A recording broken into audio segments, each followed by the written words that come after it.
चतुर्दशोध्याय में अपशकुन देखकर महाराज युधिष्ठिर का शंका करना और अर्जुन का द्वारका से लौटना। सूजी कहते हैं, स्वजनों से मिलने और पुण्य श्लोक भगवान श्री कृष्ण अब क्या करना चाहते हैं, ये जानने के लिए अर्जुन द्वारका को गए हुए थे। कई महीने बीत जाने पर भी अर्जुन वहां से लौटकर नहीं आए। धर्मराज युधिष्ठिर को बड़े भयंकर अपशकुन दिखाई देने लगे। उन्होंने देखा काल की गति बड़ी विकट हो गई है। जिस समय जो ऋतु होनी चाहिए उस समय वह नहीं होती और उसकी क्रियाएं भी उल्टी ही होती हैं। लोग बड़े क्रोधी हो गए हैं, लोभी हो गए हैं, सत्यपरायण हो गए हैं। अपने जीवन निर्वाह के लिए लोग पापपूर्ण व्यापार भी करने लगे हैं। सारा व्यवहार कपट से भरा हुआ होता है, यहां तक कि मित्रता में भी छल मिला रहता है। पिता, माता, सगे संबंधी, भाई और पति पत्नी में भी झगड़ा और टंटा रहने लगा। कभी काल के आ जाने से लोगों का स्वभाव ही लोभ, दंभ आदि अधर्म से अभिभूत हो गया और प्रकृति में भी अत्यंत अरिष्ट सूचक अपशकुन होने लगे हैं। ये सब देखकर युधिष्ठिर ने अपने छोटे भाई भीमसेन से कहा। युधिष्ठिर ने कहा, भीमसेन, अर्जुन को हमने द्वारका इसलिए भेजा था कि वे वहां जाकर पुण्य श्लोक भगवान श्री कृष्ण क्या कर रहे हैं इसका पता लगाएं और संबंधियों से भी मिलाएं। तब से 7 महीने बीत गए, किंतु तुम्हारे छोटे भाई अब तक नहीं लौट रहे हैं। मैं ठीक ठीक ये नहीं समझ पाता हूं कि उनके ना आने का क्या कारण है। कहीं देवऋषि नारद के द्वारा बतलाया हुआ वह समय तो नहीं आ पहुंचा है जिसमें भगवान श्री कृष्ण अपने लीला विग्रह का संवरण करना चाहते हैं। उन्हीं भगवान की कृपा से हमें ये संपत्ति, राज्य, स्त्री, प्राण, कुल, संतान, शत्रुओं पर विजय और स्वर्ग आदि लोकों का अधिकार प्राप्त हुआ है। भीमसेन, तुम तो मनुष्यों में व्याघ्र के समान बलवान हो। देखो तो सही, आकाश में उल्कापात आदि, पृथ्वी में भूकंप आदि और शरीरों में रोग आदि कितने भयंकर अपशकुन हो रहे हैं। इनसे इस बात की सूचना मिलती है कि शीघ्र ही हमारी बुद्धि को मोह में डालने वाला कोई उत्पात होने वाला है। प्यारे भीमसेन, मेरी बाई जांघ, आंख और भुजा बार बार फड़क रही है। हृदय जोर से धड़क रहा है। अवश्य बहुत जल्दी कोई अनिष्ट होने वाला है। देखो, ये सियारन उदय होते हुए सूर्य की ओर मुंह करके रो रही है। अरे, उसके मुंह से तो आग भी निकल रही है। ये कुत्ता बिल्कुल निर्भय सा होकर मेरी ओर देखकर चिल्ला रहा है। भीमसेन, गौ आदि अच्छे पशु मुझे अपने बाएं करके जाते हैं और गधे आदि बुरे पशु मुझे अपने दाहिने कर लेते हैं। मेरे घोड़े आदि वाहन मुझे रोते हुए दिखाई देते हैं। ये मृत्यु का दूत पेटुखी उल्लू और उसका प्रतिपक्षी कौवा रात को अपने करण कठोर शब्दों से मेरे मन को कंपाते हुए विश्व को सूना कर देना चाहता है। दिशाएं धुंधली हो गई हैं। सूर्य चंद्रमा के चारों ओर बार बार मंडल बैठते हैं। ये पृथ्वी पहाड़ों के साथ कांप उठती है। बादल बड़े जोर जोर से गरजते हैं और जहां तहां बिजली भी गिरती ही रहती है। शीर को छेदने वाली एवं धूली वर्षा से अंधकार फैलाने वाली आंधी चलने लगी है। बादल बड़ा डरावना दृश्य उपस्थित करके सब और खून बरसाते हैं। देखो, सूर्य की प्रभा मंद पड़ गई है। आकाश में ग्रह परस्पर टकराया करते हैं। भूतों को की घनी भीड़ में पृथ्वी और अंतरिक्ष में आग सी लगी हुई है। नदी, नद, तालाब और लोगों के मन शुद्ध हो रहे हैं। घी से आग नहीं जलती। ये भयंकर काल ना जाने क्या करेगा। बछड़े दूध नहीं देते, गौएं दूहने नहीं देती। गौशाला में गौएं आंसू बहा बहा कर रो रही हैं। बैल भी उदास हो रहे हैं। देवताओं की मूर्तियां रोसी रही हैं। उनमें से पसीना चूने लगता है और वह हिलती डोलती भी हैं। भाई, ये देश, गांव, शहर, बगीचे, खाने और आश्रम श्रीहीन और आनंद रहित हो गए हैं। पता नहीं ये हमारे किस दुख की सूचना दे रहे हैं। इन बड़े बड़े उत्पातों को देखकर मैं तो ऐसा समझता हूं कि निश्चय ही ये भाग्यहीना भूमि भगवान के उन चरण कमलों से, जिनका सौंदर्य तथा जिनके ध्वजा, वज्र, अंकुश आदि विलक्षण चिन्ह और किसी में भी कहीं भी नहीं है, रहित हो गई है ये धरती। शौनक जी, राजा युधिष्ठिर इन भयंकर उत्पातों को देखकर मन ही मन चिंतित हो रहे कि द्वारका से लौटकर अर्जुन आए। युधिष्ठिर ने देखा अर्जुन इतने आतुर हो रहे हैं जितने पहले कभी नहीं देखे गए थे। मुंह लटका हुआ है, कमल श्री के नेत्रों से आंसू बह रहे हैं और शीर में बिल्कुल कांति नहीं है। उनको इस रूप में अपने चरणों में पड़ा देखकर युधिष्ठिर घबरा गए। देव ऋषि नारद की बातें याद करके उन्होंने सुहृदों के सामने ही अर्जुन से पूछा। युधिष्ठिर ने कहा, भाई, द्वारकापुरी में हमारे स्वजन संबंधी मधु, भोज, दशा, आर, सात्वत, अंधक और वृष्णिवंशी यादव कुशल से तो हैं। हमारे माननीय नाना शूर सेन जी प्रसन्न हैं। अपने छोटे भाई सहित मामा वासुदेव जी तो कुशल पूर्वक हैं। उनकी पत्नियां हमारी मामी देवकी आदि सातों बहनें अपने पुत्रों और बहुओं के साथ आनंद से तो हैं। जिनका पुत्र कंस बड़ा ही दुष्ट था, वह राजा उग्रसेन अपने छोटे भाई देवक के साथ जीवित तो है ना। हरदीक, उनके पुत्र कृतवर्मा, अक्रूर, जयंत, गद, सारन तथा शत्रुजित आदि यादव वीर कुशल है ना। यादवों के प्रभु बलराम जी तो आनंद से है ना। वृष्णि वंश के सर्वश्रेष्ठ महारथी प्रद्युम्न सुख से तो है ना। युद्ध में बड़ी फुर्ती दिखलाने वाले भगवान अनिरुद्ध आनंद से है ना। सुषेण, चारुदेशन, जामवती नंदन, साम और अपने पुत्रों के सहित ऋषभ आदि भगवान श्री कृष्ण के अन्य सब पुत्र भी प्रसन्न है ना। भगवान श्री कृष्ण के सेवक ऋतदेव, उद्धव आदि और दूसरे सुनंद, नंद आदि प्रधान यदुवंशी जो भगवान श्री कृष्ण और बलराम के बाहुबल से सुरक्षित हैं, सब के सब सुकुशल है ना। हमसे अत्यंत प्रेम करने वाले वे लोग कभी हमारा कुशल मंगल भी पूछते हैं। भक्त वत्सल ब्राह्मण भक्त भगवान श्री कृष्ण अपने स्वजनों के साथ द्वारका के सुधर्मा सभा में सुखपूर्वक विराजते हैं ना। वे आदि पुरुष बलराम जी के साथ संसार के परम मंगल, परम कल्याण और उन्नति के लिए यदुवंश रूप क्षीर सागर में विराजमान हैं। उन्हीं के बाहुबल से सुरक्षित द्वारकापुरी में यदुवंशी लोग सारे संसार के द्वारा सम्मानित होकर बड़े आनंद से विष्णु भगवान के पार्षदों के साथ विहार कर रहे हैं। सत्यभामा आदि 16,000 रानियां प्रधान रूप से उनके चरण कमलों की सेवा में ही रत रहकर उनके द्वारा युद्ध में इंद्र आदि देवताओं को भी हराकर इंद्राणी के भोग योग्य तथा उन्हीं की अभीष्ट पारिजात आदि वस्तुओं का उपभोग करती हैं। यदुवंशी वीर श्री कृष्ण के बाहुदंड के प्रभाव से सुरक्षित रहकर निर्भय रहते हैं और बल पुकर लाई हुई बड़े बड़े देवताओं के बैठने योग्य सुधर्मा सभा को अपने चरणों से आक्रांत करते हैं। भाई अर्जुन, ये भी बताओ कि तुम स्वयं तो कुशल में हो ना। मुझे तुम श्रीहीन से देख रहे हो, वहां बहुत दिनों तक रहे, कहीं तुम्हारे सम्मान में तो किसी प्रकार की कमी नहीं हुई? किसी ने तुम्हारा अपमान तो नहीं कर दिया? कहीं किसी ने दुर्भाग्यपूर्ण मंगल शब्द आदि के द्वारा तुम्हारा चित्त तो नहीं दुखाया? अथवा किसी आशा से तुम्हारे पास आए हुए याचकों को उनकी मांगी हुई वस्तु अथवा अपनी ओर से कुछ देने की प्रतिज्ञा करके भी तुम नहीं दे सके? तुम सदा शरणागतों की रक्षणा करते आए हो। कहीं किसी भी ब्राह्मण, बालक, गौ, बूढ़े, रोगी, अबला अथवा अन्य किसी प्राणी का जो तुम्हारी शरण में आया हो तुमने त्याग तो नहीं कर दिया? कहीं तुमने अगम्या स्त्री से संपर्क तो नहीं किया अथवा गमन करने योग्य स्त्री के साथ असत्य पूर्वक समागम तो नहीं किया? कहीं मार्ग में अपने से छोटे अथवा बराबरी वालों से हार तो नहीं गए?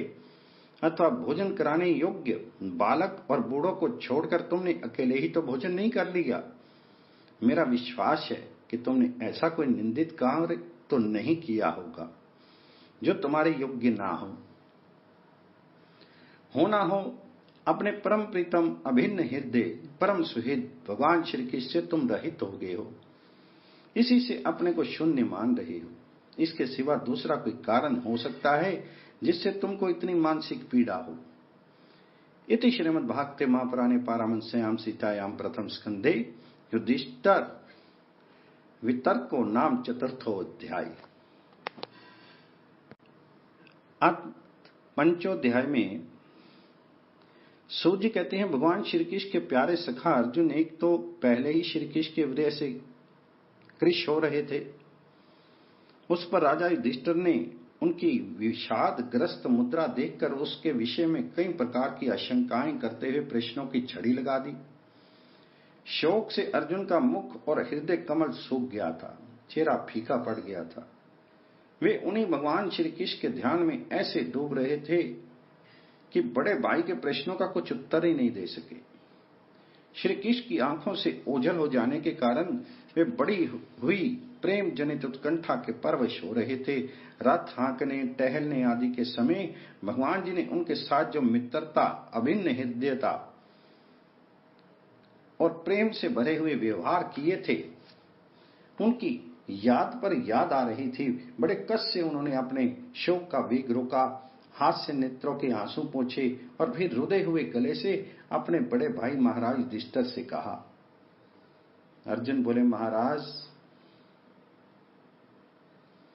मेरे भाई अथवा अत्यंत घनिष्ठ मित्र का रूप धारण करके श्री कृष्ण ने मुझे ठग लिया। मेरे जिस प्रबल पराक्रम से बड़े बड़े देवता भी आश्चर्य में डूब जाते थे, उसे कृष्ण ने मुझसे छीन लिया। जैसे ये शीर प्राण से रहित होकर मृतक कहलाता है, वैसे ही उनके क्षण भर के वियोग से ये संसार अप्रिय दिखने लगता है। उनके आश्रय से द्रौपदी स्वयंवर में राजा द्रुपद के घर आए हुए राजाओं का तेज मैंने हरण कर लिया, धनुष पर बाण चढ़ाकर मत्स्य भेद किया और इस प्रकार द्रौपदी को प्राप्त किया। उनकी सनिधि मात्र से मैंने समस्त देवताओं के साथ इंद्र को अपने बल से जीतकर अग्निदेव को उनकी तृप्ति के लिए खंड वन का दान कर दिया और मैं दानव के निर्माण की हुई अलौकिक कला कौशल से युक्त माया में सभा प्राप्त की और आपके यज्ञ में सब ओर से आकर राजाओं ने अनेकों प्रकार की भेंटें समर्पित की। 10,000 हाथियों की शक्ति और बल से संपन्न आपके इन छोटे भाई श्री भीमसेन ने उन्हीं की शक्ति से राजाओं के सिर पर पैर रखने वाले अभिमानी जरासंध का वध किया था। तदनंतर उन्हीं भगवान ने उन बहुत से राजाओं को मुक्त किया जिनको जरासंध ने महाभैरव यज्ञ में बलि चढ़ाने के लिए बंदी बना रखा था। उन सब राजाओं ने आपके यज्ञ में अनेकों प्रकार के उपहार दिए थे।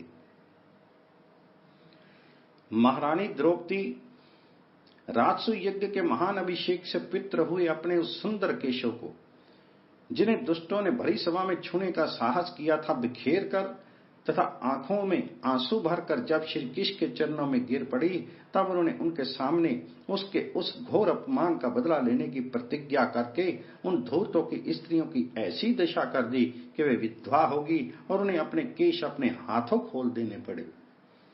वनवास के समय हमारे वैरी दुर्योधन के षड्यंत्र से 10,000 शिष्यों को साथ बिठाकर भोजन कराने वाले महर्षि दुर्वासा ने हमें दुस्तर संकट में डाल दिया था। उस समय उन्होंने द्रौपदी के पात्र में बची हुई शाक की एक पत्ती का ही भोग लगाकर हमारी रक्षा की। उनके ऐसा करते ही नदी में स्नान करते ही मुनि मंडली को ऐसा प्रतीत हुआ मानो उनकी तो बात ही क्या, सारी त्रिलोकी ही तृप्त होगी। उनके प्रताप से मैंने युद्ध में पार्थिव सहित भगवान शंकर को आश्चर्य में डाल दिया तथा उन्होंने मुझको अपना पाशुपत नामक अस्त्र दिया। साथ ही दूसरे लोकपालों ने भी प्रसन्न होकर अपने अपने अस्त्र मुझे दिए और तो क्या, उनकी कृपा से मैं इस शरीर से स्वर्ग में गया और देवराज इंद्र की सभा में उनके बराबर आधे आसन पर बैठने का सम्मान मैंने प्राप्त किया। उनके आग्रह से जब मैं स्वर्ग में ही कुछ दिनों तक रह गया, तब इंद्र के साथ समस्त देवताओं ने मेरी इन्हीं गांडीव धारण करने वाली भुजाओं का निवात कवच आदि दैत्यों को मारने के लिए आश्रय लिया। महाराज, ये सब जिनकी महती कृपा का फल था। उन्हीं पुरुषोत्तम भगवान श्री कृष्ण ने मुझे आज ठग लिया। महाराज, कौरवों की सेना भीष्म, द्रोण आदि अजय महामत्स्यों से पूर्ण अपार समुद्र के समान दुस्तर थी, परंतु उनका आश्रय ग्रहण करके अकेले ही रथ पर सवार होकर मैं उसे पार कर गया। उन्हीं की सहायता से आपको याद होगा मैंने शत्रुओं से राजा विराट का सारा गोधन तो वापस ले ही लिया, साथ ही उनके सिरों पर से चमकते हुए मणि में मुकुट तथा अंगों से अलंकृत अलंकार तक छीन लिए।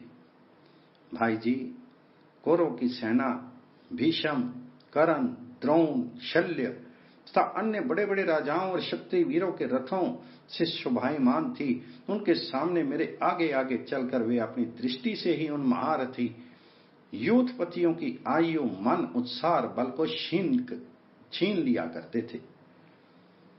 द्रोणाचार्य, भीष्म, कर्ण, भूरिश्रवा, सुशर्मा, शल्य, जयद्रथ और वाहनिक आदि वीरों ने मुझ पर अपने कभी न चूकने वाले अस्त्र चलाए थे, परंतु जैसे हिरण्यकश्यप आदि दैत्यों के अस्त्र शस्त्र भगवत भक्त प्रहलाद का स्पर्श नहीं करते थे, वैसे ही उनके शस्त्र अस्त्र मुझे छूते तक नहीं थे। ये श्री कृष्ण के भुजदंडों की छत्र छाया में रहने का ही प्रभाव था। श्रेष्ठ पुरुष संसार से मुक्त होने के लिए जिनके चरण कमलों का सेवन करते हैं, अपने आप तक को दे डालने वाले उन भगवान को मुझ दुर्बुद्धि ने सारथी तक बना डाला।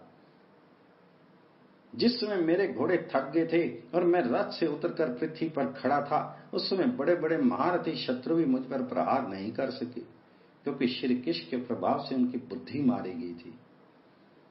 महाराज, माधव के उन्मुक्त और मधुर मुस्कान से युक्त विनोद भरे एवं हृदय स्पर्शी वचन और उनका मुझे पार्थ, अर्जुन, सखा, कुरुनंदन आदि कहकर पुकारना मुझे याद आने पर मेरे हृदय में उथल पुथल मचा देते हैं। सोने, बैठने, टहलने और अपने संबंध में बड़ी बड़ी बातें करने तथा भोजन आदि करने में हम प्रायः एक साथ रहा करते थे। किसी किसी दिन मैं व्यंग से उन्हें कह बैठता, मित्र तुम तो बड़े सत्यवादी हो। उस समय वे महापुरुष अपनी महा अनुभवता के कारण जैसे मित्र अपने मित्र का और पिता अपने पुत्र का अपराध सह लेता है, उसी प्रकार मुझ दुर्बुद्धि के अपराधों को सह लिया करते थे। महाराज, जो मेरे सखा, प्रिय, मित्र नहीं मेरे हृदय ही थे, उन्हीं पुरुषोत्तम भगवान से मैं रहित हो गया हूं। भगवान की पत्नियों को द्वारका से अपने साथ ला रहा था, परंतु मार्ग में दुष्ट गोपों ने मुझे एक अबला की भांति हर लिया, मुझे हरा दिया और मैं उनकी रक्षा नहीं कर सका। वही मेरा गांडीव धनुष है, वे ही बाण है, वही रथ है, वही घोड़े हैं और वही मैं रथी अर्जुन हूं, जिसके सामने बड़े बड़े राजा लोग सिर झुकाया करते थे। श्री कृष्ण के बिना ये सब एक ही क्षण में नहीं के समान सार शून्य हो गए। ठीक उसी तरह जैसे भस्म में डाली हुई आहुति, कपट भरी सेवा और उसर में बोया हुआ बीज व्यर्थ चला जाता है। राजन, आपने द्वारकावासी अपने जिन सहृद संबंधियों की बात पूछी है, वे ब्राह्मणों के शाववश मोहग्रस्त हो गए और वार्णी मुद्रा के पान से मद उन्मत्त होकर अपरिचितों की भांति आपस में ही एक दूसरे से भिड़ गए और घूंसों से मार पीट करके सब के सब नष्ट हो गए। उनमें से केवल 4-5 ही बचे हैं। वास्तव में मैं सर्वशक्तिमान भगवान की ही लीला है कि संसार के प्राणी परस्पर एक दूसरे का पालन पोषण भी करते हैं और एक दूसरे को मार भी डालते हैं। राजन, जिस प्रकार जलचरों में बड़े जंतु छोटे को, बलवान दुर्बलों को एवं बड़े और बलवान भी परस्पर एक दूसरे को खा जाते हैं, उसी प्रकार अतिशय बली और बड़े यदुवंशियों के द्वारा भगवान ने दूसरे राजाओं का संहार किया। तत्पश्चात यदुवंशियों के द्वारा ही एक से दूसरे यदुवंशी का नाश करा के पूर्ण रूप से पृथ्वी का भार उतार दिया। भगवान श्री कृष्ण ने मुझे जो शिक्षाएं दी थी, वे देश, काल और प्रयोजन के अनुरूप तथा हृदय के ताप को शांत करने वाली थी। स्मरण आते ही वे हमारे चित्त का हरण कर लेती हैं। सो जी कहते हैं, इस प्रकार पर गाढ़ प्रेम से भगवान श्री कृष्ण के चरण कमलों का चिंतन करते करते अर्जुन की चित्तवृत्ति अत्यंत निर्मल और प्रशांत हो गई उनकी प्रेममयी भक्ति भगवान श्री कृष्ण के चरण कमलों के अहिर्निश चिंतन से अत्यंत बढ़ गई। भक्ति के वेग ने उनके हृदय को मथ कर उसमें से सारे विकारों को बाहर निकाल दिया। उन्हें युद्ध के प्रारंभ में भगवान के द्वारा उपदेश किया हुआ गीता ज्ञान पुनः स्मरण हो आया, जिसकी काल के व्यवधान और कर्मों के विस्तार के कारण प्रमादवश कुछ दिनों के लिए विस्मृति हो गई थी। ब्रह्म ज्ञान की प्राप्ति से माया का आवरण भंग होकर गुणातीत अवस्था प्राप्त हो गई। द्वैत का संशय निवृत्त हो गया, सूक्ष्म शरीर भंग हुआ, वे शोक एवं जन्म मृत्यु के चक्र से सर्वथा मुक्त हो गए। भगवान जी के स्वधाम गमन और यदुवंश के संहार का वृत्तांत सुनकर निश्चल मति युधिष्ठिर ने स्वर्ग आरोहण का निश्चय किया। कुंती ने भी अर्जुन के मुख से यदुवंशियों के नाश और भगवान जी के स्वधाम गमन की बात सुनकर अनन्य भक्ति से अपने हृदय को भगवान श्री कृष्ण में लगा लिया और सदा के लिए इस जन्म मृत्यु रूप संसार से अपना मुंह मोड़ लिया। भगवान श्री कृष्ण ने लोक दृष्टि में जिस यादव शरीर से पृथ्वी का भार उतारा था उसका वैसे ही परित्याग कर दिया, जैसे कोई कांटे से कांटा निकालकर फिर दोनों को फेंक दे। भगवान जी की दृष्टि में दोनों ही समान थे। जैसे वे नट के समान मत्स्य आदि रूप धारण करते हैं और फिर उनका त्याग कर देते हैं, वैसे ही उन्होंने जिस यादव शरीर से पृथ्वी का भार दूर किया था उसे त्याग भी दिया। जिनके मधुर लीलाएं श्रवण करने योग्य हैं, उन भगवान श्री कृष्ण ने जब अपने मनुष्य के से शरीर से इस पृथ्वी का परित्याग कर दिया, उसी दिन विचारहीन लोगों को अधर्म में फंसाने वाला कलयुग आधम का। महाराज युधिष्ठिर से कलयुग का फैलना छिपा नहीं रहा। उन्होंने देखा देश में, नगर में, घरों में और प्राणियों में लोभ, असत्य, छल, हिंसा आदि अधर्मों की बढ़ती हो गई। तब उन्होंने महाप्रस्थान का निश्चय किया। उन्होंने अपने विनयी पुत्र परीक्षित को, जो गुणों में उन्हीं के समान थे, समुद्र से घिरी हुई पृथ्वी के सम्राट पद पर हस्तिनापुर में अभिषिक्त किया। उन्होंने मथुरा में शूरसेन अधिपति के रूप में अनिरुद्ध के पुत्र वज्र का अभिषेक किया। इसके बाद समर्थ युधिष्ठिर ने प्रजापत्य यज्ञ करके आवाहनीय आदि अग्नियों को अपने में लीन कर दिया, अर्थात गृहस्थ आश्रम के धर्म से मुक्त होकर उन्होंने संन्यास ग्रहण किया। युधिष्ठिर ने अपने सब वस्त्र आभूषण आदि वहीं छोड़ दिए एवं ममता और अहंकार से रहित होकर समस्त बंधन काट डाले। उन्होंने दृढ़ भावना से वाणी को मन में, मन को प्राण में, प्राण को अपान में और अपान को उसकी क्रिया के साथ मृत्यु में तथा मृत्यु को पंचभूत में शरीर में लीन कर लिया। इस प्रकार शरीर को मृत्यु रूप अनुभव करके उन्होंने उसे त्रिगुण में मिला दिया। त्रिगुण को मूल प्रकृति में, सर्व कारण रूपा प्रकृति को आत्मा में और आत्मा को अविनाशी ब्रह्म में लीन कर दिया। उन्हें यह अनुभव होने लगा कि यह संपूर्ण दृश्य प्रपंच ब्रह्म स्वरूप है। इसके पश्चात उन्होंने शीर पर चीर वस्त्र धारण कर लिया, अन्न जल का त्याग कर दिया, मौन ले लिया और केश खोलकर बिखेर लिए। वे अपने रूप को ऐसा दिखाने लगे जैसे कोई जड़ उन्मत्त या पिशाच। फिर वे बिना किसी की बाट देखे और बहरे की तरह बिना किसी की बात सुने घर से निकल पड़े। हृदय में उस ब्रह्म का ध्यान करते हुए, जिसको प्राप्त करके फिर लौटना नहीं होता, उन्होंने उत्तर दिशा की यात्रा की, जिस पर पहले बड़े बड़े महात्मा जन जा चुके हैं। भीमसेन, अर्जुन आदि युधिष्ठिर के छोटे भाइयों ने भी देखा कि अब पृथ्वी में सभी लोगों को अधर्म के सहायक कलयुग ने प्रभावित कर डाला है। इसलिए वे भी श्री कृष्ण चरणों की प्राप्ति का दृढ़ निश्चय करके अपने बड़े भाई के पीछे पीछे चल पड़े। उन्होंने जीवन के सभी लाभ भली भांति प्राप्त कर लिए थे, इसलिए निश्चय करके कि भगवान श्री कृष्ण के चरण कमल ही हमारे परम पुरुषार्थ हैं, उन्होंने उन्हें हृदय में धारण किया। पांडवों के हृदय में भगवान श्री कृष्ण के चरण कमलों के ध्यान से भक्ति भाव उमड़ आया। उनकी बुद्धि सत्ता शुद्ध होकर भगवान श्री कृष्ण के उस सर्वोत्कृष्ट स्वरूप में अनन्य भाव से स्थिर हो गई, जिसमें निष्पाप पुरुष ही स्थिर हो पाते हैं। फलता उन्होंने अपने विशुद्ध अंतःकरण में स्वयं ही में गति प्राप्त की, जो विषय आसक्त दुष्ट मनुष्यों को कभी प्राप्त नहीं हो सकती। संयमी एवं श्री कृष्ण के प्रेम आवेश में मुग्ध भगवन में विदुर जी ने भी अपने शरीर को प्रभात क्षेत्र में त्याग दिया। उस समय उन्हें लेने के लिए आए हुए पितरों के साथ वे अपने लोक यमलोक को चले गए।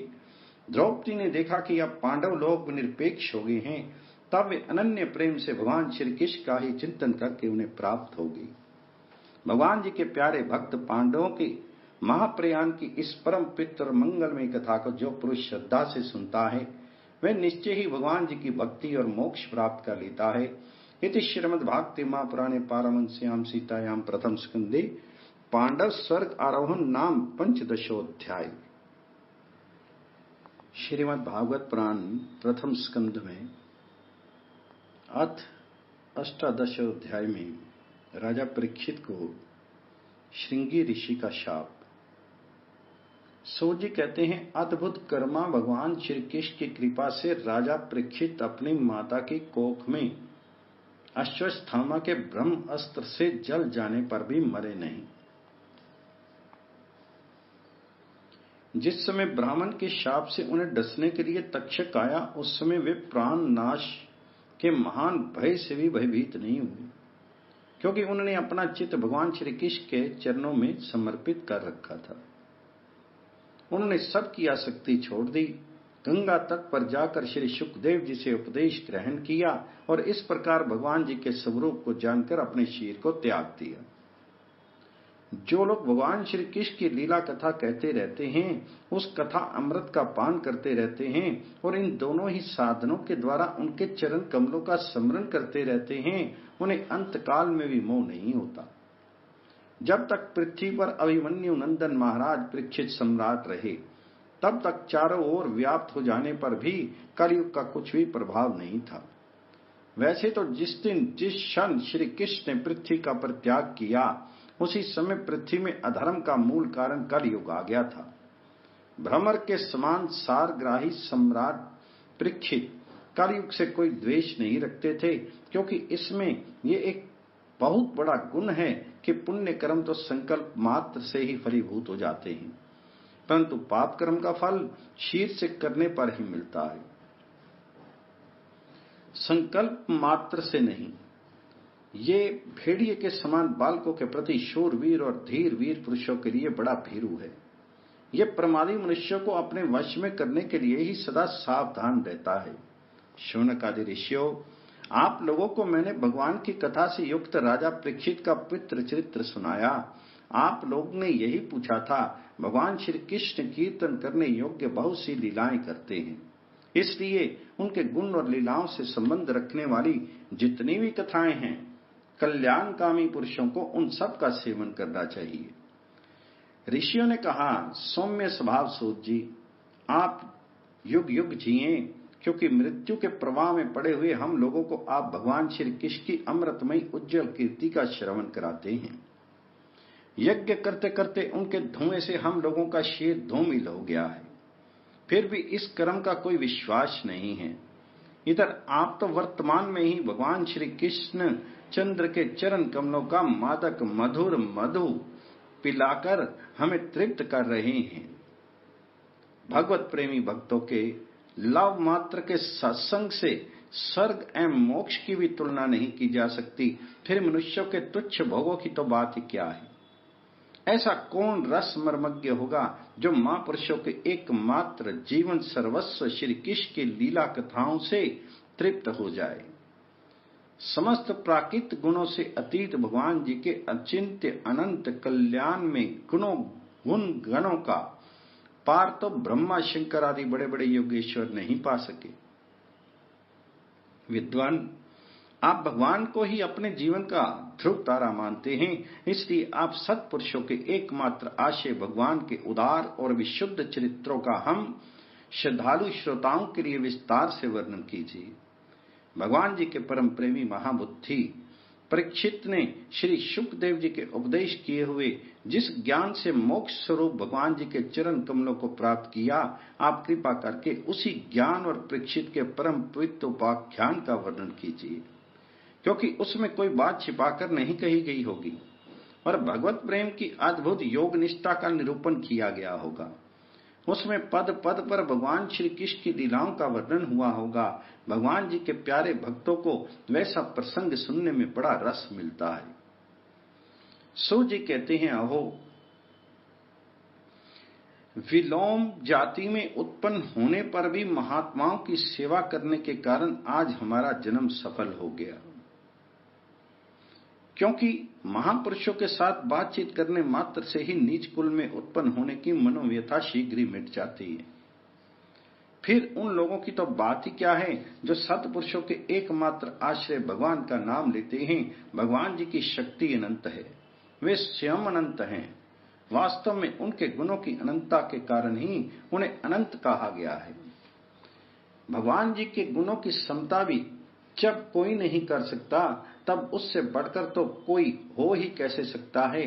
उनके गुणों की ये विशेषता समझाने के लिए इतना कह देना ही पर्याप्त है कि लक्ष्मी जी अपने को प्राप्त करने की इच्छा से प्रार्थना करने वाले ब्रह्मा आदि देवताओं को छोड़कर भगवान जी के ना चाहने पर भी उनके चरण कमलों की रज का सेवन करती है।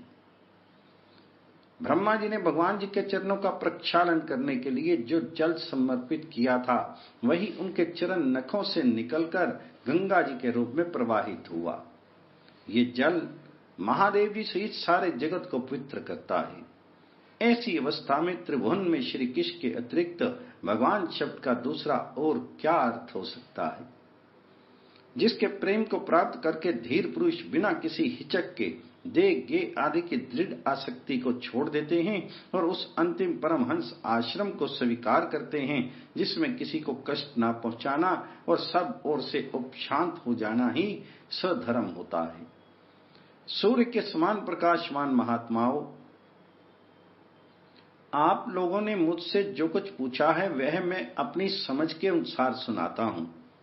जैसे पक्षी अपनी शक्ति के अनुसार आकाश में उड़ते हैं, वैसे ही विद्वान लोग भी अपनी अपनी बुद्धि के अनुसार ही श्री कृष्ण की लीला का वर्णन करते हैं। एक दिन राजा परीक्षित धनुष लेकर वन में शिकार खेलने गए हुए थे। हरणों के पीछे दौड़ते दौड़ते वह थक गए और उन्हें बड़े जोर की भूख और प्यास लगी। जब कहीं उन्हें कोई जलाशय नहीं मिला, तब वे पास के ही एक ऋषि के आश्रम में घुस गए। उन्होंने देखा कि वहां आंखें बंद करके शांत भाव से एक मुनि आसन पर बैठे हुए हैं। इंद्रियां, प्राण, मन और बुद्धि के निरुद्ध हो जाने से वे संसार से ऊपर उठ गए थे। जागृत, स्वप्न, सुषुप्ति तीनों अवस्थाओं से रहित निर्विकार ब्रह्म रूप तुरीय पद में वो उस समय स्थित थे। उनका शरीर बिखरी हुई जटाओं से और कृष्ण मृग चर्म से ढका हुआ था। राजा परीक्षित ने ऐसी ही अवस्था में उनसे जल मांगा, क्योंकि प्यास से उनका गला सूखा जा रहा था। जब राजा को वहां बैठने के लिए तिनके का आसन भी नहीं मिला, किसी ने उन्हें भूमि पर भी बैठने को नहीं कहा, अर्घ्य और आदर भरी मीठी बातें तो कहां से मिलती। तब अपने को अपमानित सा मानकर वे क्रोध के वश हो गए। वे भूख प्यास से छटपटा रहे थे, इसलिए एकाएक उन्हें ब्राह्मण के प्रति ईर्ष्या और क्रोध हो गया। उनके जीवन में इस प्रकार का यह पहला ही अवसर था। वहां से लौटते समय उन्होंने क्रोधवश धनुष की नोक से एक मरा सांप उठाकर ऋषि के गले में डाल दिया और अपनी राजधानी में चले आए। उनके मन में यह बात आई कि इन्होंने जो अपने नेत्र बंद कर रखे हैं, सो क्या वास्तव में इन्होंने अपनी सारी इंद्रियां वृत्तियों का निरोध कर लिया है, अथवा इन राजाओं से हमारा क्या प्रयोजन है। ये सोचकर इन्होंने झूठ मूठ समाधि का ढोंग रचा रखा है। उन शमीक मुनि का पुत्र बड़ा तेजस्वी था। वह दूसरे ऋषि कुमारों के साथ पास ही खेल रहा था। जब उस बालक ने सुना कि राजा ने मेरे पिता के साथ दुर्व्यवहार किया है, तब वह इस प्रकार कहने लगा, ये नरपति कहलाने वाले लोग उच्छिष्ट भोजी कौओं के समान संड मुसंड होकर कितना अन्याय करने लगे हैं। ब्राह्मणों के दास होकर भी ये दरवाजे पर पहरा देने वाले कुत्ते के समान अपने स्वामी का ही तिरस्कार करते हैं। ब्राह्मणों ने क्षत्रियों को अपना द्वारपाल बनाया है, उन्हें द्वार पर रहकर रक्षा करनी चाहिए। घर में घुसकर स्वामी के बर्तनों में खाने का उन्हें अधिकार नहीं है। अतः उन मार्गगामियों के शासक भगवान श्री कृष्ण के परम धाम पधार जाने पर इन मर्यादा तोड़ने वालों को आज मैं दंड देता हूं। मेरा तपोबल देखो। अपने साथी बालकों से इस प्रकार कहकर क्रोध से लाल लाल आंखों वाले उस ऋषि कुमार ने कोष्की नदी के जल से आचमन करके अपने वाणी रूपी वज्र का प्रयोग किया। कुल्लंगार परीक्षित ने मेरे पिता का अपमान करके मर्यादा का उल्लंघन किया है, इसलिए मेरी प्रेरणा से आज के 7वें दिन उसे तक्षक सर्प डस लेगा। इसके बाद वह बालक अपने आश्रम पर आया और अपने पिता के गले में सांप देखकर उसे बड़ा दुख हुआ तथा वह दाढ़ मारकर रोने लगा। विप्रवर शौनक जी, शमीक मुनि ने अपने पुत्र का रोना चिल्लाना सुनकर धीरे धीरे अपनी आंखें खोली और देखा कि उनके गले में एक मरा सांप पड़ा है। उसे फेंककर उन्होंने अपने पुत्र से पूछा, बेटा तुम क्यों रो रहे हो? किसने तुम्हारा अपकार किया है? उनके इस प्रकार पूछने पर बालक ने सारा हाल कह दिया। ब्रह्म ऋषि शमीक ने राजा के शाप की बात सुनकर अपने पुत्र का अभिनंदन नहीं किया। उनकी दृष्टि में परीक्षित शाप के योग्य नहीं थे। उन्होंने कहा, ओ मूर्ख बालक, तूने बड़ा पाप किया। खेद है कि उनकी थोड़ी सी गलती के लिए तूने उनको इतना बड़ा दंड दिया। तेरी बुद्धि अभी कच्ची है।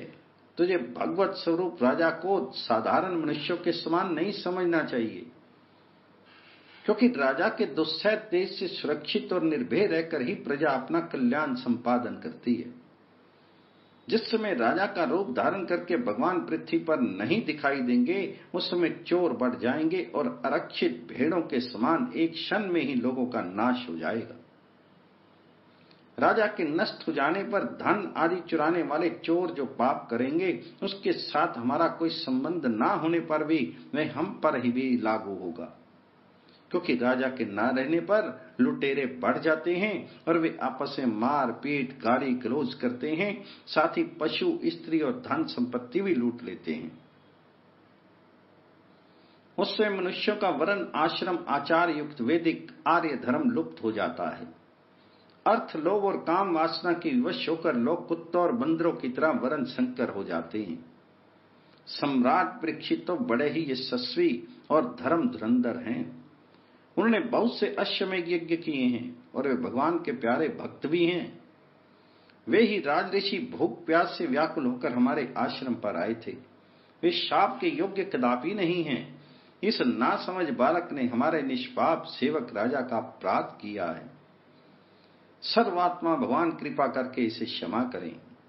भगवान के भक्तों में भी बदला लेने की शक्ति होती है, परंतु वे दूसरों के द्वारा किए हुए अपमान, धोखेबाजी, गाली गलौज, आक्षेप और मारपीट का कोई बदला नहीं लेते। महामुनि शमीक को पुत्र के अपराध पर बड़ा पश्चाताप हुआ। राजा परीक्षित ने तो उनका अपमान किया था, उस पर तो उन्होंने ध्यान ही नहीं दिया। महात्माओं का स्वभाव ही ऐसा होता है कि जगत में जब दूसरे लोग उन्हें सुख दुख आदि द्वंद्वों में डाल देते हैं, तब भी वे प्रायः हर्षित या व्यथित नहीं होते, क्योंकि आत्मा का स्वरूप तो गुणों से सर्वथा परे है। सूत जी कहते हैं, राजधानी में पहुंचने पर राजा परीक्षित को अपने उस निंदनीय कर्म के लिए बड़ा पश्चाताप हुआ। वे अत्यंत उदास हो गए और सोचने लगे, मैंने निरपराध एवं अपना तेज छिपाए हुए ब्राह्मण के साथ अनार्य पुरुषों के समान बड़ा नीच व्यवहार किया। ये बड़े खेद की बात है। अवश्य उन महात्मा के अपमान के फलस्वरूप शीघ्र से शीघ्र मुझ पर कोई घोर विपत्ति आएगी।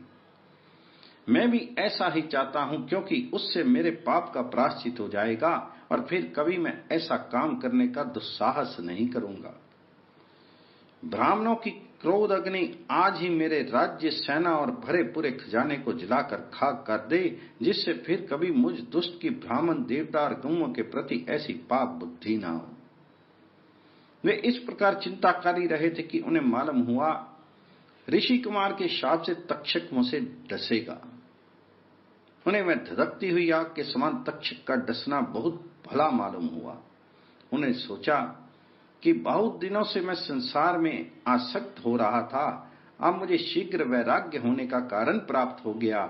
वे इस लोक और परलोक के भोगों को तो पहले से ही तुच्छ और त्याज्य समझते थे, अब उनका स्वरूप त्याग करके भगवान श्री कृष्ण के चरण कमलों की सेवा को ही सर्वोपरि मानकर आमरण अनशन व्रत लेकर वे गंगा तट पर बैठ गए। गंगा जी का जल भगवान श्री कृष्ण के चरण कमलों का वह प्राग लेकर प्रवाहित होता है जो श्रीमती तुलसी की गंध से मिश्रित है। यही कारण है कि वह लोकपालों के सहित ऊपर नीचे के समस्त लोगों को पवित्र करती है। कौन ऐसा मरणासन पुरुष होगा जो उनका सेवन नहीं करेगा। इस प्रकार गंगा जी के तट पर आमरण अनशन का निश्चय करके उन्होंने समस्त आसक्तियों का परित्याग कर दिया और वे मुनियों का व्रत स्वीकार करके अनन्य भाव से श्री कृष्ण के चरण कमलों का ध्यान करने लगे। उस समय त्रिलोकी को पवित्र करने वाले बड़े बड़े महानुभाव ऋषि मुनि अपने शिष्यों के साथ वहां पधारे। संतजन प्रायः तीर्थ यात्रा के बहाने स्वयं उन तीर्थ स्थानों को ही पवित्र करते हैं।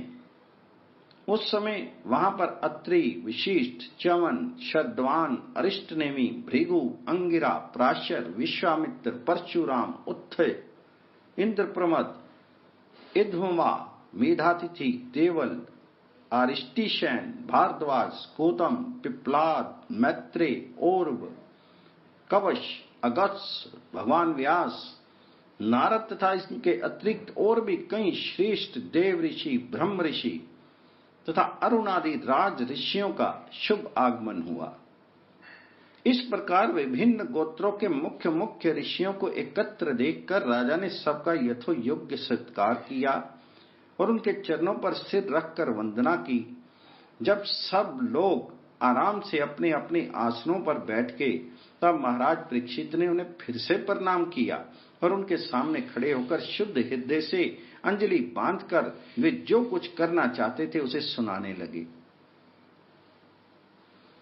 राजा परीक्षित ने कहा, अहो, समस्त राजाओं में हम धन्य हैं, धन्यतम हैं, क्योंकि अपने शील स्वभाव के कारण हम आप महापुरुषों के कृपा पात्र बन गए हैं। राजवंश के लोग प्रायः निंदित कर्म करने के कारण ब्राह्मणों के चरण धोवन से दूर पड़ जाते हैं। ये कितने खेद की बात है। मैं भी राजा ही हूं। निरंतर देह गेह में आसक्त रहने के कारण मैं भी पाप रूप ही हो गया हूं। इसी से स्वयं भगवान ही ब्राह्मण के शाप के रूप में मुझ पर कृपा करने के लिए पधारे हैं। ये शाप वैराग्य उत्पन्न करने वाला है, क्योंकि इस प्रकार के शाप से संसार आसक्त पुरुष भयभीत होकर विरक्त हो जाया करते हैं। ब्राह्मणों, अब मैंने अपने चित्त को भगवान जी के चरणों में समर्पित कर दिया है। आप लोग और मां गंगा जी शरणागत जानकर मुझ पर अनुग्रह करें। ब्राह्मण कुमार के शाप से प्रेरित कोई दूसरा कपट से तक्षक का रूप धरकर मुझे डस ले अथवा स्वयं तक्षक आकर डस ले, इसकी मुझे तनिक भी परवाह नहीं है। आप लोग कृपा करके भगवान जी की रसमय लीलाओं का गायन करें। मैं आप ब्राह्मणों के चरणों में प्रणाम करके पुनः यही प्रार्थना करता हूं कि मुझे कर्म वश चाहे जिस योनि में जन्म लेना पड़े, भगवान श्री कृष्ण के चरणों में मेरा अनुराग हो, उनके चरण आश्रित महात्माओं से विशेष प्रीति हो और जगत के समस्त प्राणियों के प्रति मेरी एक सी मैत्री रहे, ऐसा आप आशीर्वाद दीजिए। महाराज परीक्षित परम धीर थे। वे ऐसा दृढ़ निश्चय करके गंगा जी के दक्षिण तट पर पूर्व अग्र कुशों के आसन पर उत्तर की ओर मुख करके बैठ गए। राजकाज का भार तो उन्होंने पहले ही अपने पुत्र जन्मजय को सौंप दिया था। पृथ्वी के एक छत्र सम्राट परीक्षित जब इस प्रकार आमरण अनशन का निश्चय करके बैठ गए, तब आकाश में स्थित देवता लोग बड़े आनंद से उनकी प्रशंसा करते हुए वहां पृथ्वी पर पुष्पों की वर्षा करने लगे तथा उनके नगाड़े बार बार बजने लगे। सभी उपस्थित महर्षियों ने परीक्षित के निश्चय की प्रशंसा की और साधु साधु कहकर उनका अनुमोदन किया। ऋषि लोग तो स्वभाव से ही लोगों पर अनुग्रह की वर्षा करते रहते हैं। यही नहीं, उनकी सारी शक्ति लोक पर कृपा करने के लिए ही होती है। उन लोगों ने भगवान श्री कृष्ण के गुणों से प्रभावित परीक्षित के प्रति उनके अनुरूप वचन कहे। राज ऋषि शिरोमणि, भगवान श्री कृष्ण के सेवक और अनुयायी आप पांडु वंशनियों के लिए ये कोई आश्चर्य की बात नहीं है, क्योंकि आप लोगों ने भगवान जी की सन्निधि प्राप्त करने की आकांक्षा से उस राज सिंहासन का एक क्षण में ही परित्याग कर दिया, जिसकी सेवा बड़े बड़े राजा अपने मुक्तों से करते थे। हम सब तब तक यही रहेंगे जब तक ये भगवान के परम भक्त परीक्षित अपने नश्वर शरीर को छोड़कर माया दोष एवं शोक से रहित भगवत धाम नहीं चले जाते। ऋषियों के ये वचन बड़े ही मधुर, गंभीर, सत्य और समता से युक्त थे। उन्हें सुनकर राजा परीक्षित ने उन योग युक्त मुनियों का अभिनंदन किया और भगवान जी के मनोहर चरित्र सुनने की इच्छा से ऋषियों से प्रार्थना की, महात्माओं, आप सभी सब ओर से यहाँ पधारे हैं। आप सत्यलोक में रहने वाले मूर्तिमान वेदों के समान हैं। आप लोगों का दूसरों पर अनुग्रह करने के अतिरिक्त जो आपका सहज स्वभाव ही है, इस लोक या परलोक में और कोई स्वार्थ नहीं है। विप्रवरों, आप लोगों पर पूर्ण विश्वास करके मैं अपने कर्तव्य के संबंध में ये पूछने योग्य प्रश्न करता हूं। आप सभी विद्वान परस्पर विचार करके बताइए कि सबके लिए सब अवस्थाओं में और विशेष करके थोड़े ही समय में मरने वाले पुरुषों के लिए अंतःकरण और शरीर से करने योग्य विशुद्ध कर्म कौन सा है। उसी समय पृथ्वी पर स्वेच्छा से विचरण करते हुए किसी की कोई अपेक्षा न रखने वाले व्यास नंदन भगवान श्री शुकदेव जी महाराज वहां प्रकट हो गए। वे वर्ण अथवा आश्रम के बाह्य चिन्हों से रहित एवं आत्म अनुभूति में संतुष्ट थे। बच्चों और स्त्रियों ने उन्हें घेर रखा था। उनका वेश अवधूत का था। 16 वर्ष की अवस्था थी। चरण, हाथ, जंगा, भुजाएं, कंधे, कपोल और अन्य सब अंग अत्यंत सुकुमार थे। नेत्र बड़े बड़े और मनोहर थे। नासिका को छूची थी। कान बराबर थे। सुंदर भौहें थी। इससे मुख बड़ा ही शोभायमान हो रहा था। गला तो मानो सुंदर शंख ही था। हंसली ढकी हुई, छाती चौड़ी और उभरी हुई, नाभि भंवर के समान गहरी तथा उदर बड़ा ही सुंदर त्रिवली से युक्त था। लंबी लंबी भुजाएं थी। मुख पर घुंघराले बाल बिखरे हुए थे। इस दिगंबर वेश में वे श्रेष्ठ देवता के समान तेजस्वी जान पड़ते थे। श्याम रंग था। चित्त को चुराने वाली भरी जवानी थी। वे शीर की छटा और मधुर मुस्कान से स्त्रियों को सदा ही मनोहर जान पड़ते थे। यद्यपि उन्होंने अपने तेज को छिपा रखा था, फिर भी उनके लक्षण जानने वाले मुनियों ने उन्हें पहचान लिया और वे सब के सब अपने अपने आसन छोड़कर उनके सम्मान के लिए उठ खड़े हुए। राजा परीक्षित ने अतिथि रूप से पधारे हुए श्री शुकदेव जी को सिर झुकाकर प्रणाम किया और उनकी पूजा की। उनके स्वरूप को न जानने वाले बच्चे और स्त्रियां उनकी ये महिमा देखकर वहां से लौट गए। सबके द्वारा सम्मानित होकर श्री शुकदेव जी श्रेष्ठ आसन पर विराजमान हुए। ग्रह, नक्षत्र और तारों से घिरे हुए चंद्रमा के समान ब्रह्म ऋषि, देव ऋषि, राज ऋषियों के समूह से आवृत श्री शुकदेव जी अत्यंत शोभायमान हुए। वास्तव में वे महात्माओं के भी आदरणीय थे। जब प्रखर बुद्धि श्री शुकदेव जी शांत भाव से बैठ गए, तब भगवान जी के परम भक्त परीक्षित ने उनके समीप आकर और चरणों पर सिर रखकर प्रणाम किया। फिर खड़े होकर हाथ जोड़कर नमस्कार किया। इसके पश्चात बड़ी मधुर वाणी से उनसे ये पूछा। परीक्षित पूछने लगे, ब्रह्म स्वरूप भगवान, आज हम बड़भागी हुए, क्योंकि अपराधी क्षत्रिय होने पर भी हमें संत समागम का अधिकारी समझा गया। आज कृपा पूर्वक अतिथि रूप से पधार कर आपने हमें तीर्थ के तुल्य पवित्र बना दिया। आप जैसे महात्माओं के स्मरण मात्र से ही गृहस्थों के घर तत्काल पवित्र हो जाते हैं। फिर दर्शन, स्पर्श, पाद प्रक्षालन और आसन दान आदि का स्वसर मिलने पर तो कहना ही क्या है। महायोगिन, जैसे भगवान विष्णु के सामने दैत्य लोग नहीं ठहरते, वैसे ही आपकी सन्निधि से बड़े बड़े पाप भी तुरंत नष्ट हो जाते हैं। अवश्य पांडवों के सुहृद भगवान श्री कृष्ण मुझ पर अत्यंत प्रसन्न हैं। उन्होंने अपने फुफेरे भाइयों की प्रसन्नता के लिए उन्हीं के कुल में उत्पन्न हुए मेरे साथ भी अपनेपन का व्यवहार किया है। भगवान श्री कृष्ण की कृपा नहीं होती तो आप श्रीखे एकांत वनवासी अव्यक्त गति परम सिद्ध पुरुष स्वयं पधार कर इस मृत्यु के समय हम जैसे प्राकृत मनुष्यों को क्यों दर्शन देते। आप योगियों के परम गुरु हैं, इसलिए मैं आपसे परम सिद्धि के स्वरूप और साधन के संबंध में प्रश्न कर रहा हूं। जो पुरुष सर्वथा मरणासन्न है उसको क्या करना चाहिए? भगवान साथ ही ये भी बताइए कि मनुष्य मात्र को क्या करना चाहिए। वे किसका श्रवण, किसका जप, किसका स्मरण और किसका भजन करे तथा किसका त्याग करे। भगवत स्वरूप मुनिवर, आपका दर्शन अत्यंत दुर्लभ है, क्योंकि जितनी देर तक गाय दुही जाती है गृहस्थों के घर पर, उतनी देर भी तो आप नहीं ठहरते।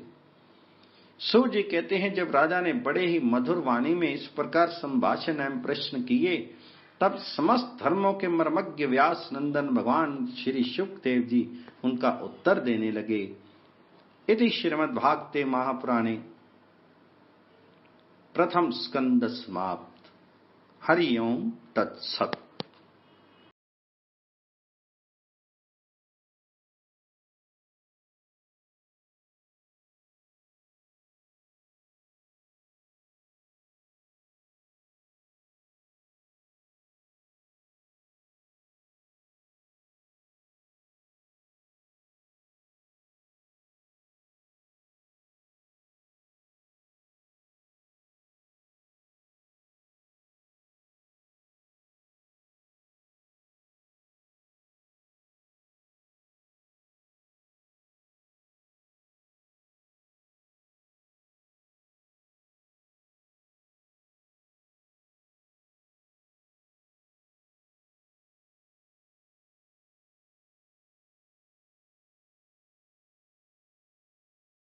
विधि और भगवान जी के विराट स्वरूप का वर्णन श्री शुकदेव जी कहते हैं, परीक्षित, तुम्हारा लोक हित के लिए किया हुआ यह प्रश्न बहुत ही उत्तम है।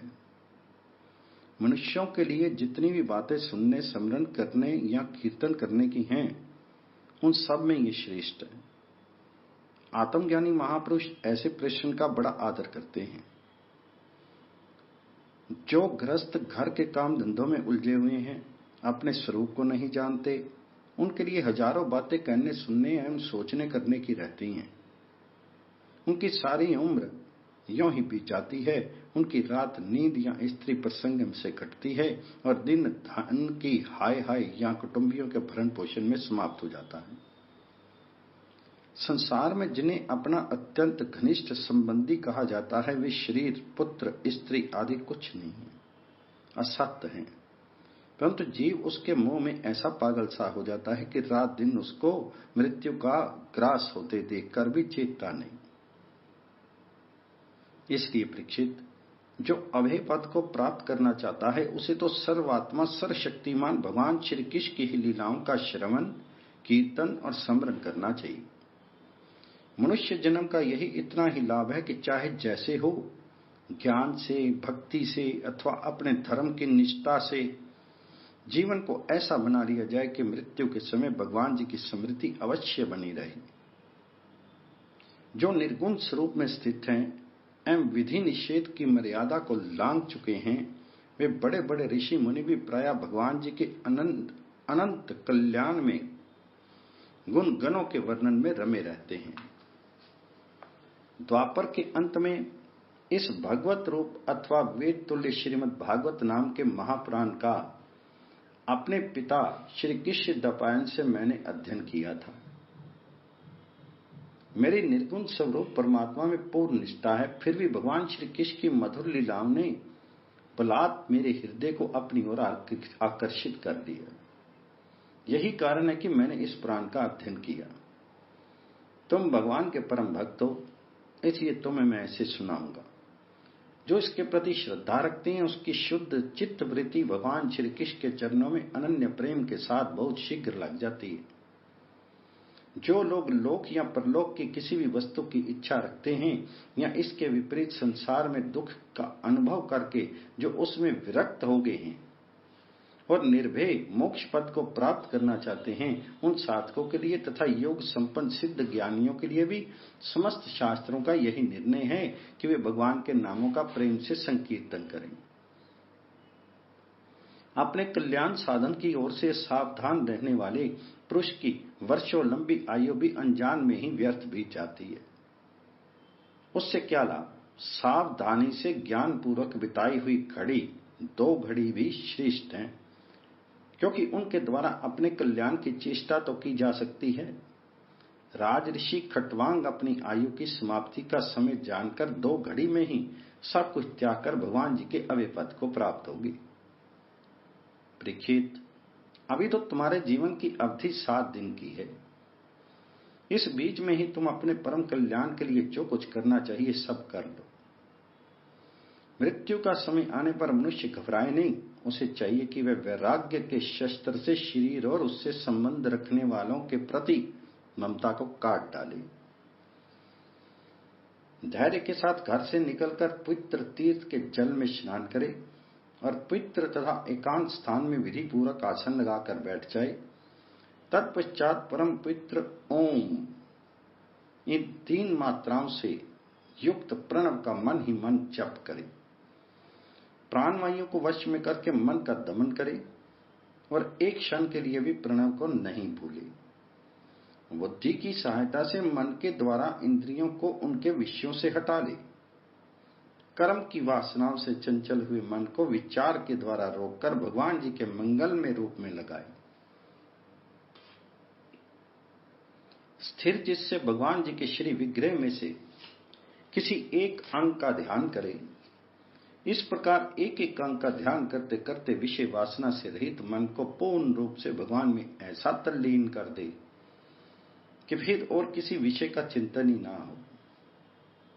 वही भगवान विष्णु का परम पद है, जिसे प्राप्त करके मन भगवत प्रेम रूप आनंद से भर जाता है।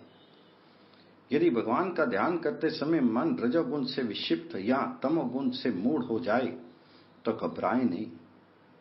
धैर्य के साथ योग धारणा के द्वारा उसे वश में करना चाहिए, क्योंकि धारणा उक्त दोनों गुणों के दोषों को मिटा देती है। धारणा स्थिर हो जाने पर ध्यान में जब योगी अपने परम मंगल में आश्रय भगवान को देखता है तब उसे तुरंत ही भक्ति योग की प्राप्ति हो जाती है। परीक्षित ने पूछा, ब्राह्मण, धारणा किस साधन से, किस वस्तु से, किस प्रकार की जाती है और उसका क्या स्वरूप माना गया है जो शीघ्र मनुष्य के मन का मैल मिटा देती है? श्री शुकदेव जी ने कहा, परीक्षित, आसन, श्वास, आसक्ति और इंद्रियों पर विजय प्राप्त करके फिर बुद्धि के द्वारा मन को भगवान जी के स्थूल रूप में लगाना चाहिए।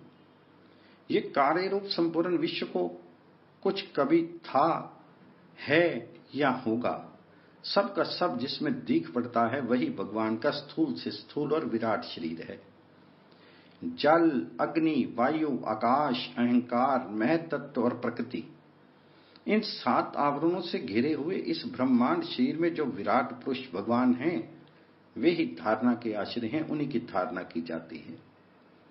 तत्वज्ञ पुरुष उनका इस प्रकार वर्णन करते हैं, पाताल विराट पुरुष के तलवे हैं, उनकी एड़ियां और पंजे रसातल हैं, दोनों गुल्फ एड़ी के ऊपर की गांठें महातल हैं, उनके पैर के पिंडे तलातल हैं, विश्व मूर्ति भगवान के दोनों घुटने सुतल हैं, जांघें वितल हैं और अतल हैं, पेंडु भूतल हैं और परीक्षित, उनके नाभि रूप सरोवर को ही आकाश कहते हैं।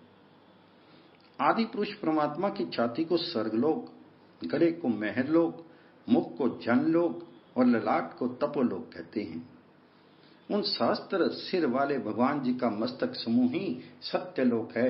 इंद्र आदि देवताओं की भुजाएं हैं, दिशाएं कान और शब्द श्रवण इंद्रियां हैं। दोनों अश्विनी कुमार उनकी नासिका के छिद्र हैं, गंध घ्राण इंद्रियां हैं और धधकती हुई आग उनका मुख है। भगवान विष्णु के नेत्र अंतरिक्ष हैं, उनमें देखने की शक्ति सूर्य है। दोनों पल के रात और दिन हैं। उनका भू विलास ब्रह्मलोक है। ताड़ू जल है और जीहा रस। वेदों को भगवान जी का ब्रह्मरंध्र कहते हैं और यम की दाढ़ें। सब प्रकार के स्नेह दांत हैं और उनकी जगन मोहिनी माया को ही उनकी मुस्कान कहते हैं। ये अनंत सृष्टि उसी माया का कटाक्ष विक्षेप है। लज्जा ऊपर का होठ है और लोभ नीचे का होठ। धर्म स्तन और अधर्म पीठ है। प्रजापति उनके मूत्र इंद्रियां हैं। मित्रावरुण अंडकोश है। समुद्र कोक है और बड़े बड़े पर्वत उनकी हड्डियां हैं। राजन, विश्व मूर्ति विराट पुरुष की नाड़ियां नदियां, वृक्ष रोम, परम प्रबल वायु श्वास है। काल उनकी चाल है और गुणों का चक्कर लगाते चलाते रहना ही उनका कर्म है। बादलों को उनके केश मानते हैं। संध्या उन अनंत का वस्त्र है। महात्माओं ने मूल प्रकृति को ही उनका हृदय बताया है और सब विकारों का खजाना उनका मन चंद्रमा कहा गया है। मैं तत्व को सर्वात्मा भगवान का चित्त कहते हैं और रुद्र उनके अहंकार के गए हैं। घोड़े, खच्चर, ऊंट और हाथी उनके नख हैं। वन में रहने वाले सारे मृग और पशु उनके कटी प्रदेश में स्थित हैं। तरह तरह के पक्षी उनके अद्भुत रचना कौशल हैं। संभव मनु उनकी बुद्धि है और मनु की संतान मनुष्य उनके निवास स्थान है। गंधर्व, विद्याधर, चारण और अप्सराएं उनके षडज आदि स्वरों की समृद्धि हैं। दैत्य उनके तेज हैं। ब्राह्मण मुख, क्षत्रिय भुजाएं, वैश्य जंघाएं और शूद्र उन विराट पुरुष के चरण हैं। विविध देवताओं के नाम से जो बड़े बड़े द्रव्य में यज्ञ किए जाते हैं वे उनके कर्म हैं। परीक्षित, विराट भगवान के स्थूल शरीर का यही स्वरूप है। सो मैंने तुम्हें सुना दिया। इसी में मुमुक्षु पुरुष बुद्धि के द्वारा मन को स्थिर करते हैं, क्योंकि इससे भिन्न और कोई वस्तु नहीं है। जैसे स्वप्न देखने वाला स्वप्न अवस्था में अपने आप को ही विविध पदार्थों के रूप में देखता है, वैसे ही सबकी बुद्धि वृत्तियों के द्वारा सब कुछ अनुभव करने वाला सर्वंतर्यामी परमात्मा भी एक ही है। उन सत्य स्वरूप आनंद निधि भगवान का ही भजन करना चाहिए। अन्य किसी भी वस्तु में आसक्ति नहीं करनी चाहिए, क्योंकि ये आसक्ति जीव के अधः पतन का हेतु है।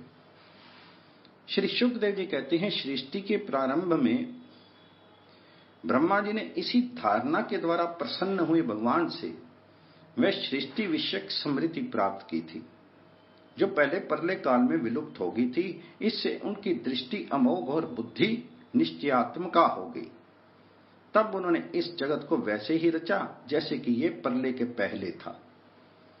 वेदों की वर्णन शैली ही इस प्रकार की है कि लोगों की बुद्धि स्वर्ग आदि निरर्थक नामों के फेर में फंस जाती है। जीव वहां सुख की वासना से स्वप्न सा देखता हुआ भटकने लगता है, किंतु उन माया में लोकों में कहीं भी उसे सच्चे सुख की प्राप्ति नहीं होती। इसलिए विद्वान पुरुष को चाहिए कि वह विविध नाम वाले पदार्थों से उतना ही विवाह करे जितना प्रयोजनीय है। अपनी बुद्धि को उनकी निस्सारता के निश्चय से परिपूर्ण रखे और एक क्षण के लिए भी असावधान ना हो। यदि संसार के पदार्थ प्रारब्धवश बिना परिश्रम के यूं ही मिल जाएं, तब उनके उपार्जन का परिश्रम व्यर्थ समझकर उसके लिए कोई प्रयत्न ना करें। जब जमीन पर सोने से काम चल सकता है, तब पलंग के लिए प्रयत्न करने से क्या प्रयोजन। जब बुझाएं अपने को भगवान की कृपा से स्वयं ही मिली हुई हैं, तब तकियों की क्या आवश्यकता। जब अंजलि से काम चल सकता है, तब बहुत से बर्तनों को क्यों बटोरे। वृक्ष की छाल पहनकर या वस्त्रहीन रहकर भी यदि जीवन धारण किया जा सकता है, तो वस्त्रों की क्या आवश्यकता। पहनने को क्या रास्तों में चीथड़े नहीं हैं। भूख लगने पर दूसरों के लिए ही शीत धारण करने वाले वृक्ष क्या फल फूल की भिक्षा नहीं देते। जल चाहने वालों के लिए नदियां क्या बिल्कुल सूख गई हैं। रहने के लिए क्या पहाड़ों की गुफाएं बंद हो गई हैं? अरे भाई, सब ना सही, क्या भगवान भी अपने शरणागतों की रक्षा नहीं करते? ऐसी स्थिति में बुद्धिमान लोग भी धन के नशे में चोर घमंडी धनियों की चापलूसी क्यों करते हैं? इस प्रकार विरक्त हो जाने पर अपने हृदय में नित्य विराजमान स्वतः सिद्ध आत्म स्वरूप परम प्रीतम परम सत्य जो अनंत भगवान हैं, बड़े प्रेम और आनंद से दृढ़ निश्चय करके उन्हीं का भजन करें, क्योंकि उनके भजन से जन्म मृत्यु के चक्कर में डालने वाले अज्ञान का नाश हो जाता है।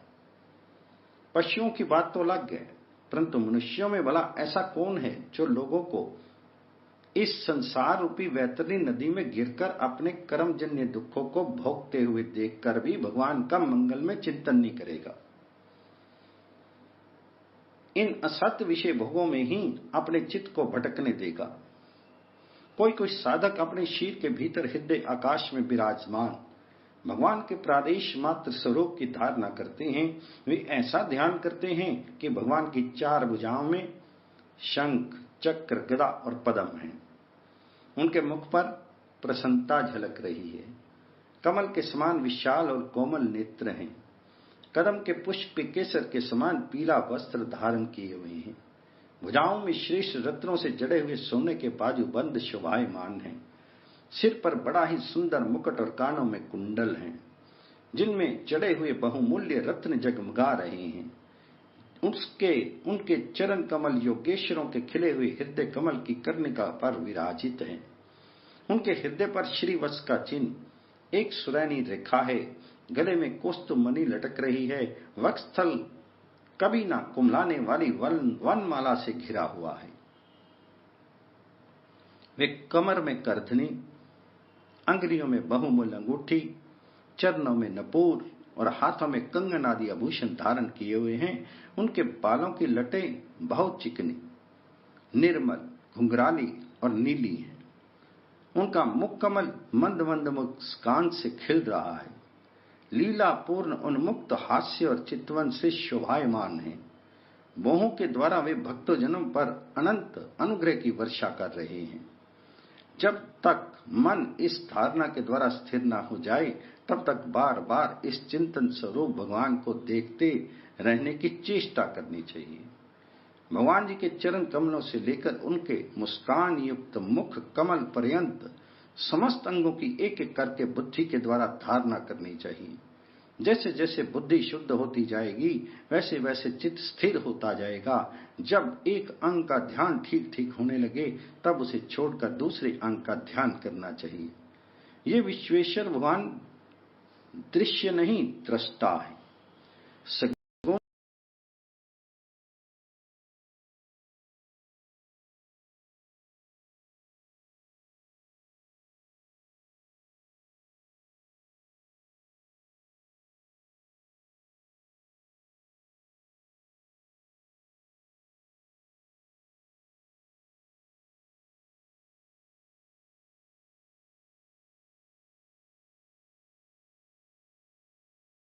गुण निर्गुण सब कुछ इन्हीं का स्वरूप है। जब तक इनमें अनन्य प्रेम में भक्ति योग न हो जाए, तब तक साधक को नित्य नैमित्तिक कर्मों के बाद एकाग्र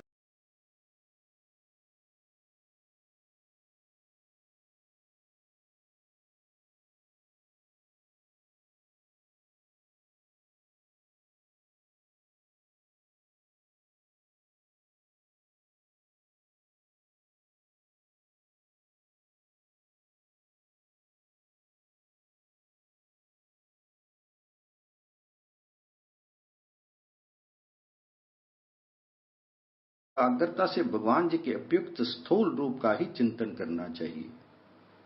परीक्षित, जब योगी पुरुष इस मनुष्य लोक को छोड़ना चाहे, तब देश और काल में मन को ना लगावे। सुखपूर्वक स्थिर आसन से बैठकर प्राणों को जीतकर मन से इंद्रियों का संयम करे। तंत्र अपने निर्मल बुद्धि से मन को नियमित करके मन के साथ बुद्धि को क्षेत्रज में और क्षेत्रज को अंतरात्मा में लीन कर दे। फिर अंतरात्मा को परमात्मा में लीन करके धीर पुरुष उस समय शांति में अवस्था में स्थित हो जाए। फिर उसके लिए कोई कर्तव्य शेष नहीं रह जाता। इस अवस्था में सत्व गुण भी नहीं है, फिर रजोगुण और तमोगुण की तो बात ही क्या है। अहंकार, महतत्व और प्रकृति का भी वहां अस्तित्व नहीं है। उस स्थिति में जब देवताओं के नियामक काल की भी दाल नहीं गलती, तब देवता और उनके अधीन रहने वाले प्राणी तो रह ही कैसे सकते हैं। योगी लोग ये नहीं इस प्रकार परमात्मा से भिन्न पदार्थों का त्याग करना चाहते हैं और शरीर तथा उनके संबंधी पदार्थों में आत्म बुद्धि का त्याग करके हृदय के द्वारा पद पद पर भगवान जी के जिस परम पूज्य स्वरूप का आलिंगन करते हुए अनन्य प्रेम से परिपूर्ण रहते हैं, वही भगवान विष्णु का परम पद है। इस विषय में समस्त शास्त्रों की सम्मति है। ज्ञान दृष्टि के बल से जिसके चित्त को वासना नष्ट हो गई है, उस ब्रह्मनिष्ठ योगी को इस प्रकार अपने शरीर का त्याग करना चाहिए। पहले एड़ी से अपनी गुदा को दबाकर स्थिर हो जाएं, तब बिना घबराहट के प्राण वायु को षटचक्र भेदन की रीति से ऊपर ले जाएं। मनुष्य योगी को चाहिए कि नाभि चक्र मणिपूरक में स्थित वायु को हृदय चक्र अनाहत में, वहां से उदान वायु के द्वारा वक्षस्थल के ऊपर विशुद्ध चक्र में, फिर उस वायु को धीरे धीरे तालु मूल में चढ़ा दें। तदंतर 2 आंख, 2 कान, 2 नासा छिद्र और मुख, इन 7 छिद्रों को रोककर उस तालु मूल में स्थित वायु को भवों के बीच आज्ञा चक्र में ले जाएं।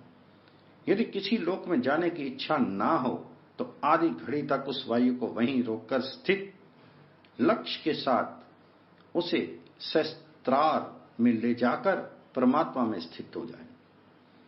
इसके बाद ब्रह्मरंध्र का भेदन करके शीर, इंद्रिय आदि को छोड़ दे।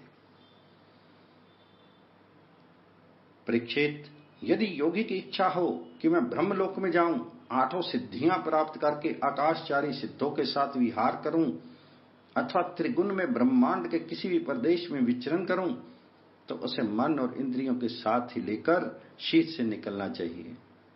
योगियों का शीर वायु की भांति सूक्ष्म होता है। उपासना, त्याग, योग और ज्ञान का सेवन करने वाले योगियों को त्रिलोकी के बाहर और भीतर सर्वत्र स्वच्छंद रूप से विचरण करने का अधिकार होता है। केवल कर्मों के द्वारा इस प्रकार बेरोक टोक विचरना नहीं हो सकता। योगी ज्योतिर्मय मार्ग शमना के द्वारा जब ब्रह्मलोक के लिए प्रस्थान करता है, तब पहले वह आकाश मार्ग से अग्निलोक में जाता है। वहां उसके बचे खुचे मल भी जल जाते हैं। इसके बाद वह वहां से ऊपर भगवान श्री हरि के शिशुमार नामक ज्योतिर्मय चक्र पर पहुंचता है। भगवान विष्णु का ये शिशुमार चक्र विश्व ब्रह्मांड के भ्रमण का केंद्र है। उसका अतिक्रमण करके अत्यंत सूक्ष्म एवं निर्मल शरीर से वह अकेला ही महर लोक में जाता है। वह लोक ब्रह्मवेताओं के द्वारा भी वंदित है और उसमें कल्प पर्यंत जीवित रहने वाले देवता विहार करते रहते हैं। फिर जब प्रलय का समय आता है, तब नीचे के लोगों को शेष के मुख से निकली हुई आग के द्वारा भस्म होते देख वह ब्रह्मलोक में चला जाता है। जिस ब्रह्मलोक में बड़े बड़े सिद्धेश्वर विमानों पर निवास करते हैं, उस ब्रह्मलोक की आयु ब्रह्मा की आयु के समान ही 2 प्रार्थ की है। वहां न शोक है, न दुख है, न बुढ़ापा है, न मृत्यु है। फिर वहां किसी प्रकार का उद्वेग या भय तो हो ही कैसे सकता है। वहां यदि दुख है तो केवल एक बात का, वह यही कि इस परम पद को न जानने वाले लोगों के जन्म मृत्यु में अत्यंत घोर संकटों को देखकर दयावश वहां के लोगों के मन में बड़ी व्यथा होती है। सत्यलोक में पहुंचने के पश्चात वह योगी निर्भय होकर अपने सूक्ष्म शरीर को पृथ्वी से मिला देता है और फिर उतावली न करते हुए 7 आवरणों का भेदन करता है। पृथ्वी रूप से जल को और जल रूप से अग्नि में आवरणों को प्राप्त होकर वह ज्योति रूप से वायु रूप आवरण में आ जाता है और वहां से समय पर ब्रह्म की अनंतता का बोध कराने वाले आकाश रूप आवरण भी प्राप्त करता है। इस प्रकार स्थूल आवरणों को पार करते समय उसकी इंद्रियां भी अपने सूक्ष्म अधिष्ठान में लीन हो जाती हैं।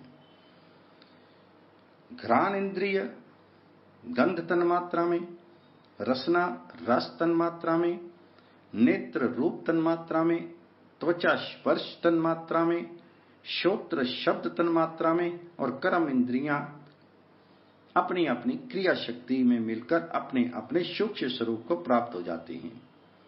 इस प्रकार योगी पंचभूतों के स्थूल सूक्ष्म आवरणों को पार करके अहंकार में प्रवेश करता है। वहां सूक्ष्म भूतों को तामस अहंकार में, इंद्रियों को राजस अहंकार में तथा मन और इंद्रियों के अधिष्ठाता देवताओं को सात्विक अहंकार में लीन कर देता है। इसके बाद अहंकार के सहित लय रूप गति के द्वारा मह तत्व में प्रवेश करके अंत में समस्त गुणों के लय स्थान प्रकृति रूप आवरण में जा मिलता है।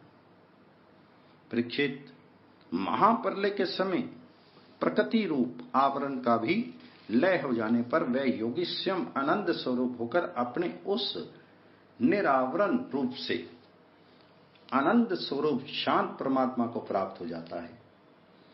जिसे इस भगवन्मय गति की प्राप्ति हो जाती है उसे फिर इस संसार में नहीं आना पड़ता। परीक्षित, तुमने जो पूछा था उसके उत्तर में मैंने वेदोक्त द्विध सनातन मार्ग, संध्या मुक्ति और क्रम मुक्ति का तुमसे वर्णन किया। पहले ब्रह्मा जी ने भगवान वासुदेव की आराधना करके उनसे जब प्रश्न किया था तब उन्होंने उत्तर में इन्हीं दोनों मार्गों की बात ब्रह्मा जी से कही थी। संसार चक्र में पड़े हुए मनुष्य के लिए जिस साधन के द्वारा उसे भगवान श्री कृष्ण की अनन्य प्रेम में भक्ति प्राप्त हो जाए, उसके अतिरिक्त और कोई भी कल्याणकारी मार्ग नहीं है। भगवान ब्रह्मा ने एकाग्रचित्त से सारे वेदों का 3 बार अनुशीलन करके अपनी बुद्धि से यही निश्चय किया कि जिससे सर्वात्मा भगवान श्री कृष्ण के प्रति अनन्य प्रेम प्राप्त हो वही सर्वश्रेष्ठ धर्म है। समस्त चर अचर प्राणियों में उनके आत्मा रूप से भगवान श्री कृष्ण ही लक्षित होते हैं, क्योंकि ये बुद्धि आदि दृश्य पदार्थ उनका अनुमान कराने वाले लक्षण हैं। वे इन सब के साक्षी एकमात्र दृष्टा हैं। परीक्षित, इसलिए मनुष्य को चाहिए कि सब समय और सभी स्थितियों में अपनी संपूर्ण शक्ति से भगवान श्री हरि का ही श्रवण, कीर्तन और स्मरण करें। राजन, संत पुरुष आत्म स्वरूप भगवान की कथा का मधुर अमृत बांटते ही रहते हैं। जो अपने कान के दोनों में भर भर कर उसका पान करते हैं, उनके हृदय से विश्व का विषैला प्रभाव जाता रहता है। वे शुद्ध हो जाता है और वे भगवान श्री कृष्ण के चरण कमलों की सन्निधि प्राप्त कर लेते हैं। इति श्रीमद्भागवते महापुराणे पारमहंस्यां संहितायां प्रथम द्वितीय स्कंदे पुरुष संस्था वर्णनम नाम द्वितीयोध्याय।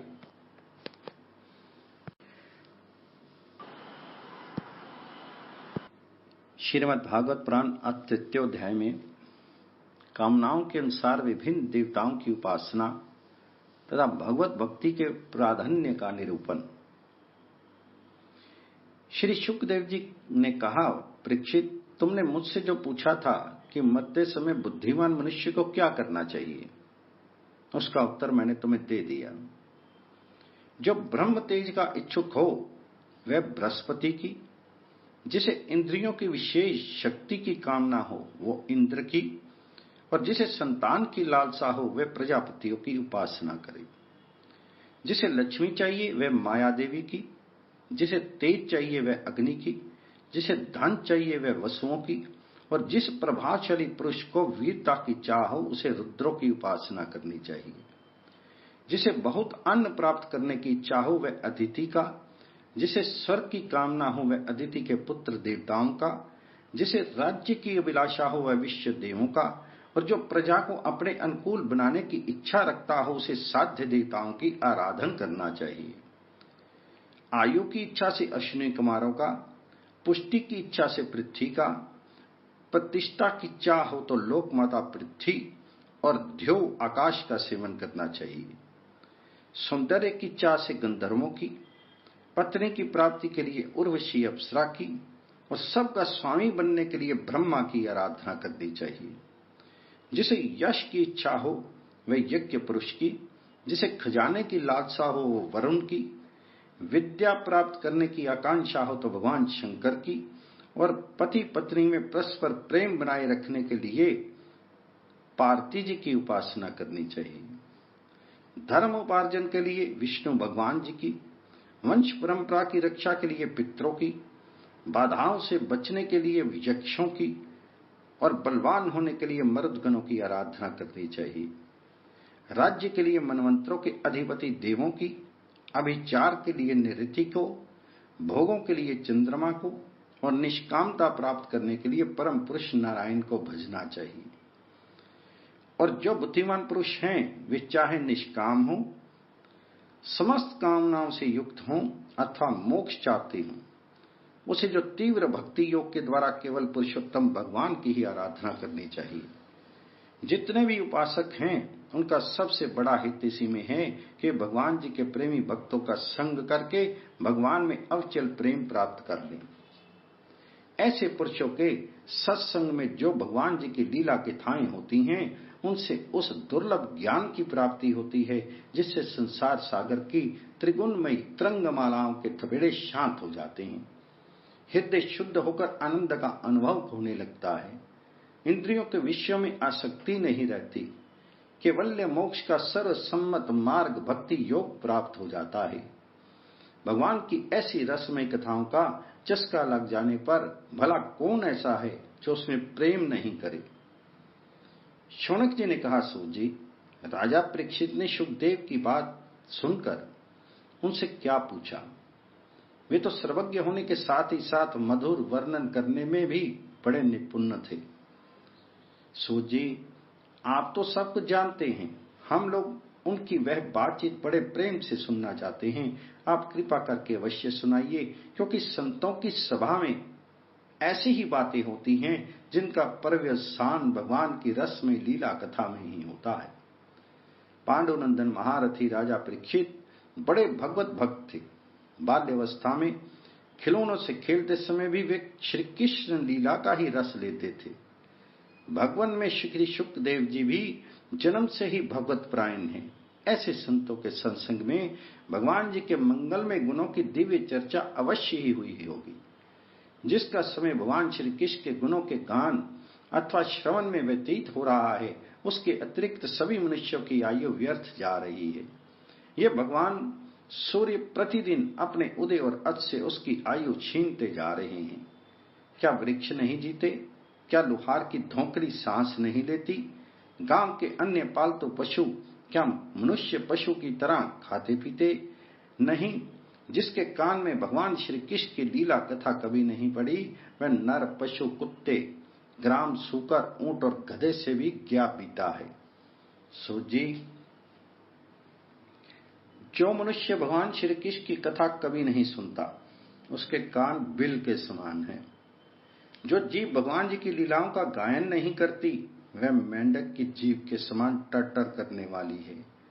उसका ना तो रहना ही अच्छा है। जो सिर कभी भगवान श्री कृष्ण के चरणों में झुकता नहीं, वह रेशमी वस्त्र से सुसज्जित मुकुट से युक्त होने पर भी भुजा मात्र ही है। जो हाथ भगवान की सेवा पूजा नहीं करते, वे सोने के कंगन से भूषित होने पर भी मुर्दे के हाथ हैं।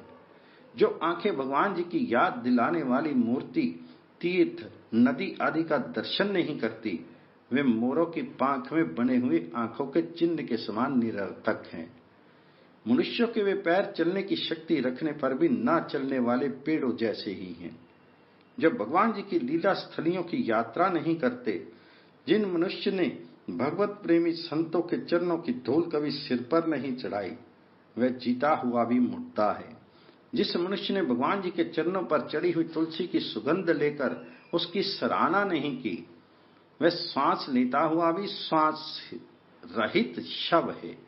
सो जी, वह हृदय नहीं लोहा है, जो भगवान जी के मंगल में नामों का श्रवण कीर्तन करने पर भी पिघल कर उनकी ओर बह नहीं जाता।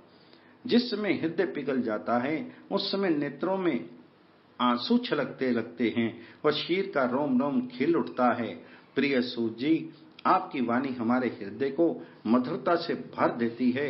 इसलिए भगवान जी के परम भक्त आत्म विद्या विशारद श्री शुकदेव जी ने परीक्षित के सुंदर प्रश्न करने पर जो कुछ कहा, वह संवाद आप कृपा करके हम लोगों को सुनाइए। सूत जी कहते हैं, सुखदेव जी के वचन भगवत में का निश्चय कराने वाले थे।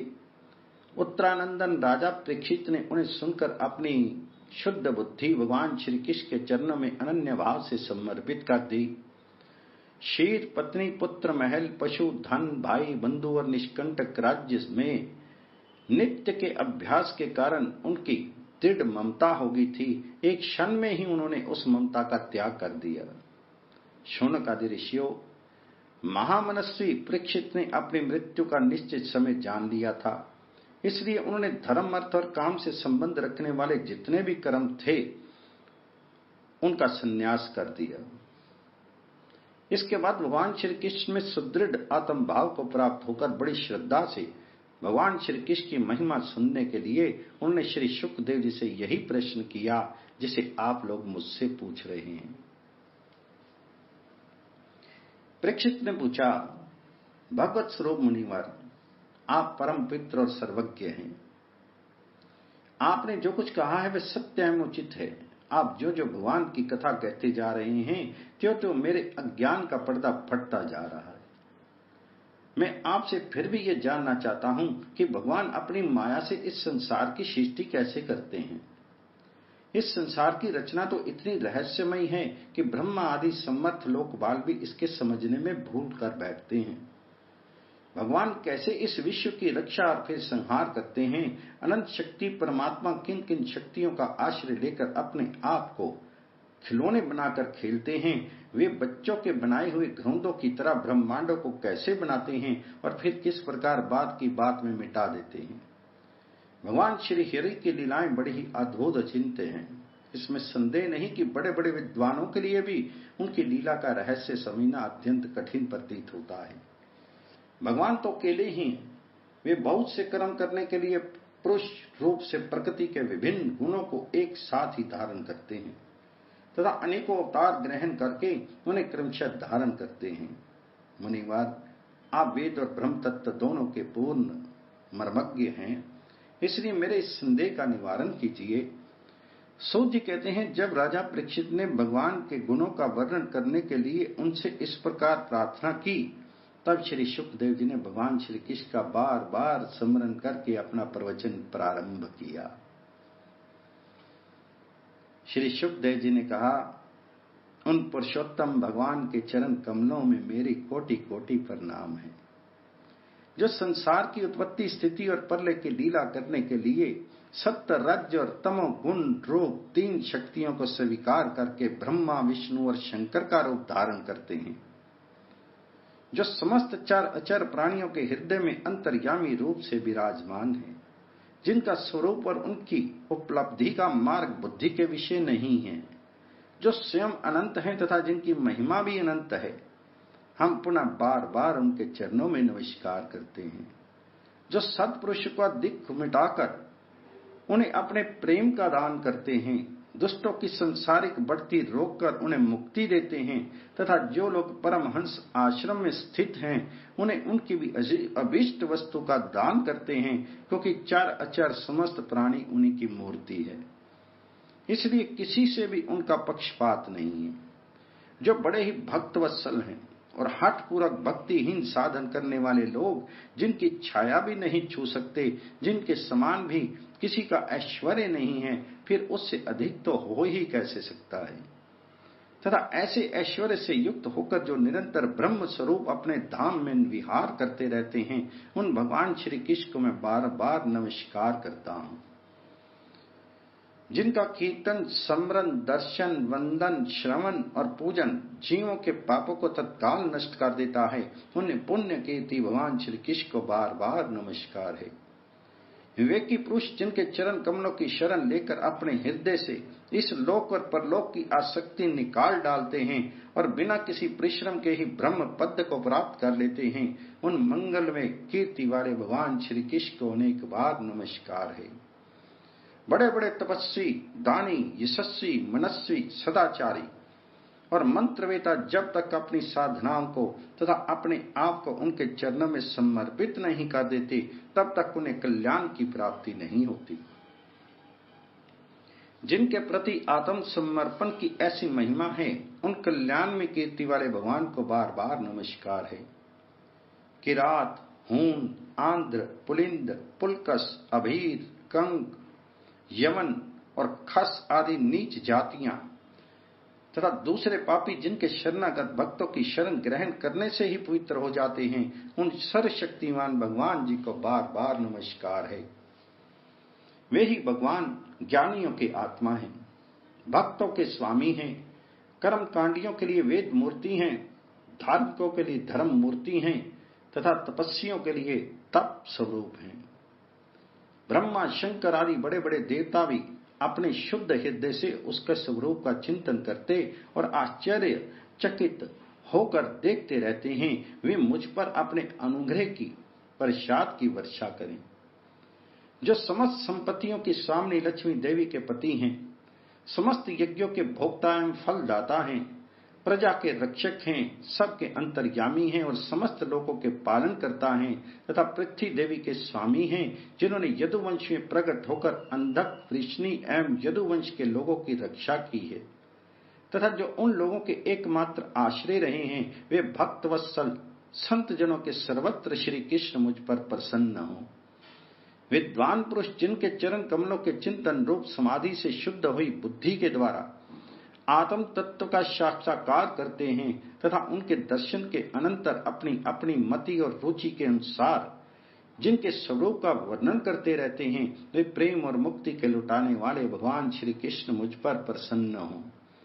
जिनने सृष्टि के समय ब्रह्मा के हृदय में पूर्व कल्प की स्मृति जागृत करने के लिए ज्ञान की अधिष्ठात्री देवी को प्रेरित किया और वे अपने अंगों के सहित वेद के रूप में उनके मुख से प्रकट हुई, वे ज्ञान के मूल कारण भगवान मुझ पर कृपा करें, मेरे हृदय में प्रकट हों। भगवान ही पंच महाभूतों से इन शरीर का निर्माण करके इसमें जीव रूप से शयन करते हैं और 5 ज्ञान इंद्रियां, 5 कर्म इंद्रियां, 5 प्राण और 1 मन, इन 16 कलाओं से युक्त होकर इनके द्वारा 16 विषयों का भोग करते हैं। वे सर्वभूत में भगवान मेरी वाणी को अपने गुणों से अलंकृत कर दें। सत्पुरुष जिनके मुख कमल के मकरंद के समान झरती हुई ज्ञान में सुधा का पान करते रहते हैं, उन वासुदेव अवतार सर्वज्ञ भगवान व्यास के चरणों में मेरा बार बार नमस्कार है। परीक्षित, वेद गर्भ शंभु ब्रह्मा ने नारद के प्रश्न करने पर यही बात कही थी, जिनका स्वयं भगवान नारायण ने उन्हें उपदेश किया था और वही मैं तुमसे कह रहा हूं। नारद जी ने पूछा, पिताजी, आप केवल मेरे ही नहीं सबके पिता समस्त देवताओं से श्रेष्ठ एवं सृष्टि करता है, आपको मेरा प्रणाम है। आप मुझे वह ज्ञान दीजिए जिससे आत्म तत्व का साक्षात्कार हो जाता है। पिताजी, इस संसार का क्या लक्षण है, इसका आधार क्या है, इसका निर्माण किसने किया है, इसका प्रलय किस में होता है, ये किसके अधीन है और वास्तव में ये है क्या वस्तु, आप इसका तत्व बतलाइए। आप तो सब कुछ जानते हैं, क्योंकि जो कुछ हुआ है, हो रहा है या होगा, उसके स्वामी आप ही हैं। ये सारा संसार हथेली पर रखे हुए आंवले के समान आपकी ज्ञान दृष्टि के अंतर्गत ही है। पिताजी, आपको ये ज्ञान कहां से मिला, आप किसके आधार पर ठहरे हुए हैं, आपका स्वामी कौन है और आपका स्वरूप क्या है। आप अकेले ही अपनी माया से पंचभूतों के द्वारा प्राणियों की सृष्टि कर लेते हैं, कितना अद्भुत है। जैसे मकड़ी अनायासी अपने मुंह से जाला निकालकर उसमें खेलने लगती है, वैसे ही आप अपनी शक्ति के आश्रय से जीवों को अपने में ही उत्पन्न करते हैं और फिर भी आप में कोई विकार नहीं होता। जगत में नाम, रूप और गुणों से जो कुछ जाना जाता है, उसमें मैं ऐसी कोई सत, असत, उत्तम, मध्यम या अधम वस्तु नहीं देखता जो आपके सिवा और किसी से उत्पन्न हुई हो। इस प्रकार सबके ईश्वर होकर भी आपने एकाग्र चित्त से घोर तपस्या की, इस बात से मुझे मोह के साथ साथ बहुत बड़ी शंका भी हो रही है कि आपसे बड़ा भी कोई है क्या। पिताजी, आप सर्वज्ञ और सर्वेश्वर हैं। जो कुछ भी मैं पूछ रहा हूं, वह सब कृपा करके मुझे इस प्रकार समझाइए कि जिससे मैं आपके उपदेश को ठीक ठीक समझ सकूं। नारद जी की बात सुनकर ब्रह्मा जी ने कहा, बेटा नारद,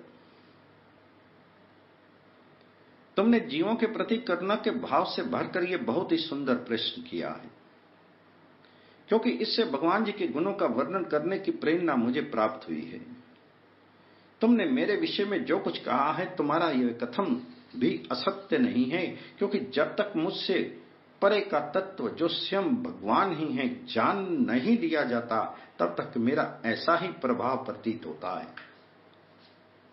जैसे सूर्य, अग्नि, चंद्रमा, ग्रह, नक्षत्र, तारे उन्हीं के प्रकाश से प्रकाशित होकर जगत में प्रकाश फैलाते हैं, वैसे ही मैं भी उन्हीं स्वयं प्रकाश भगवान जी के चिन्ह में प्रकाश से प्रकाशित होकर संसार को प्रकाशित कर रहा हूं। उन भगवान वासुदेव की मैं वंदना करता हूं और ध्यान भी, जिनकी दुर्जय माया से मोहित होकर लोग मुझे जगत गुरु कहते हैं।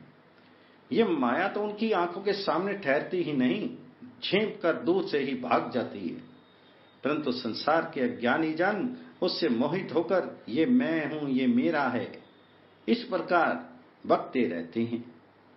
भगवत स्वरूप नारद द्रव्य, कर्म, काल, स्वभाव और जीव वास्तव में भगवान से भिन्न दूसरी कोई भी वस्तु नहीं है।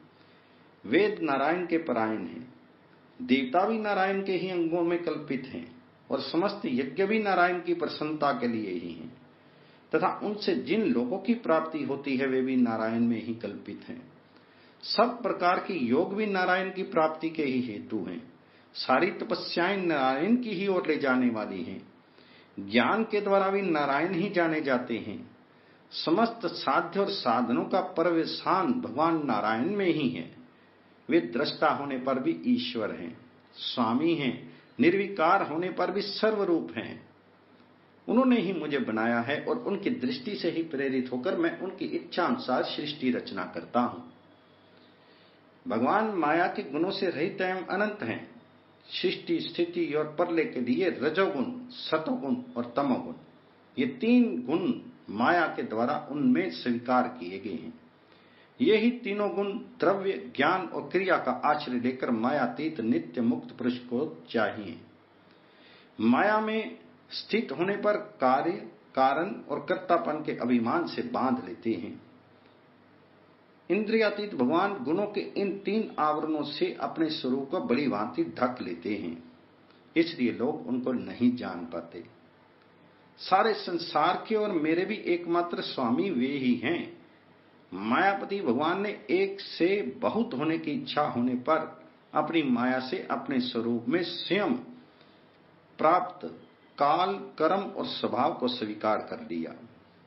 भगवान जी की शक्ति से ही काल ने तीनों गुणों में शोभ उत्पन्न कर दिया, स्वभाव ने उन्हें रूपांतरित कर दिया और कर्म ने महत तत्व को जन्म दिया। रजोगुण और सत्वगुण की वृद्धि होने पर महत तत्व का जो विकार हुआ, उससे ज्ञान, क्रिया और द्रव्य रूप तम प्रधान विकार हुआ। वे अहंकार कहलाया और विकार को प्राप्त होकर तीन प्रकार का हो गया। उसके भेद हैं वैकारिक, तेजस और तामस। नारद जी, वे क्रमशः ज्ञान शक्ति, क्रिया शक्ति और द्रव्य शक्ति प्रधान हैं। जब पंच महाभूतों के कारण रूप तामस अहंकार में विकार हुआ, तब उससे आकाश की उत्पत्ति हुई। आकाश की तन्मात्रा और गुण शब्द हैं। इस शब्द के द्वारा ही दृष्टा और अदृश्य का बोध होता है। जब आकाश में विकार हुआ, तब उससे वायु की उत्पत्ति हुई। उसका गुण स्पर्श है। अपने कारण का गुण आ जाने से ये शब्द वाला भी है। इंद्रियों में स्फूर्ति, शरीर में जीवन शक्ति, ओज और बल इसी के रूप हैं। काल, कर्म और स्वभाव से वायु में भी विकार हुआ, उससे तेज की उत्पत्ति हुई। इसका प्रधान गुण रूप है। साथ ही इसके कारण आकाश और वायु के गुण शब्द एवं स्पर्श भी इसमें है। तेज के विकार से जल की उत्पत्ति हुई, इसका गुण है रस। कारण तत्वों के गुण शब्द, स्पर्श और रूप भी इसमें है। जल के विकार से पृथ्वी की उत्पत्ति हुई, इसका गुण है गंध। कारण है गुण कार्य में आते हैं। इस न्याय से शब्द, स्पर्श, रूप और रस, ये चारों गुण भी इसमें विद्यमान हैं। वे कारिक अहंकार से मन की और इंद्रियों के 10 अधिष्ठात्र देवताओं की भी उत्पत्ति हुई। उनके नाम हैं दिशा, वायु, सूर्य, वरुण, अश्विनी कुमार, अग्नि, इंद्र, विष्णु, मित्र और प्रजापति। तेजस अहंकार के विकार से श्रोत्र, त्वचा, नेत्र, जिह्वा और घ्राण, ये 5 ज्ञान इंद्रियां एवं वाक, हस्त, पाद, गुदा और जनन इंद्रियां, ये 5 कर्म इंद्रियां उत्पन्न हुई। साथ ही ज्ञान शक्ति रूप बुद्धि और क्रिया शक्ति रूप प्राण भी तेजस अहंकार से ही उत्पन्न हुई। श्रेष्ठ ब्रह्मविद, जिस समय ये पंचभूत इंद्रियां, मन और सत्व आदि तीनों गुण परस्पर संगठित नहीं थे, तब अपने रहने के लिए भोगों के साधन रूप शरीर की रचना नहीं कर सके।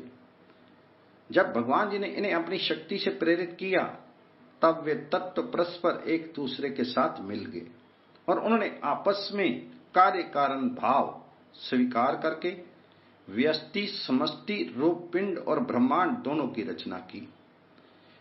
वह ब्रह्मांड रूप अंडा 1 सहस्त्र वर्ष तक निर्जीव रूप से जल में पड़ा रहा। फिर काल, कर्म और स्वभाव को स्वीकार करने वाले भगवान जी ने उसे जीवित कर दिया। उस अंडे को फोड़कर उसमें से वही विराट पुरुष निकला, जिसकी जंघा, चरण, भुजाएं, नेत्र, मुख और सिर सहस्त्रों की संख्या में है।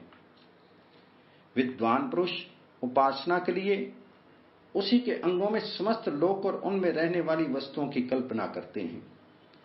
उनकी कमर से नीचे के अंगों में 7 पाताल की और उनके पेटू से ऊपर के अंगों में 7 स्वर्गों की कल्पना की जाती है। ब्राह्मण इस विराट पुरुष का मुख है, भुजाएं क्षत्रिय हैं, जांघों से वैश्य और पैरों से शूद्र उत्पन्न हुए हैं। पैरों से लेकर कटी पर्यंत 7 पाताल तथा भूलोक की कल्पना की गई है। नाभि से भूरलोक की, हृदय में स्वरलोक की और परमात्मा के वक्षस्थलों में महरलोक की कल्पना की गई। उसके गले में जानलोक, दोनों स्तनों में तपोलोक और मस्तक में ब्रह्मा का नित्य निवास स्थान सत्यलोक है। उस विराट पुरुष की कमर में अतल, जांघों में वितल, घुटनों में पवित्र सुतल और जंघाओं में तलातल की कल्पना की गई है। एड़ी के ऊपर की गांठों में महातल, पंजे और एड़ियों में रसातल और तालुओं में पाताल समझना चाहिए। इस प्रकार विराट पुरुष सर्वलोक में है। विराट भगवान के अंगों में इस प्रकार भी लोकों की कल्पना की जाती है कि उनके चरणों में पृथ्वी है, नाभि में भूरलोक है और सिर में सरलोक है। इति श्रीमद्भागवते महापुराणे पारमहंस्यां संहितायां प्रथम द्वितीय स्कंदे 5वां अध्याय। श्रीमद्भागवत पुराण द्वितीय स्कंद अथ 6वां अध्याय में विराट स्वरूप की विभूतियों के वर्णन में ब्रह्मा जी कहते हैं, उन्हीं विराट पुरुष के मुख से वाणी और उनके अधिष्ठात्र देवता अग्नि उत्पन्न हुए हैं। 7 छंद उनकी 7 धातुओं से निकले हैं। मनुष्यों, पितरों और देवताओं के भोजन करने योग्य अमृत में अन्न, सब प्रकार के रस, रसन इंद्रियां और उसके अधिष्ठात्र देवता वरुण विराट पुरुष की जिह्वा से उत्पन्न हुए हैं। उनके नासा छिद्रों से प्राण, अपान, व्यान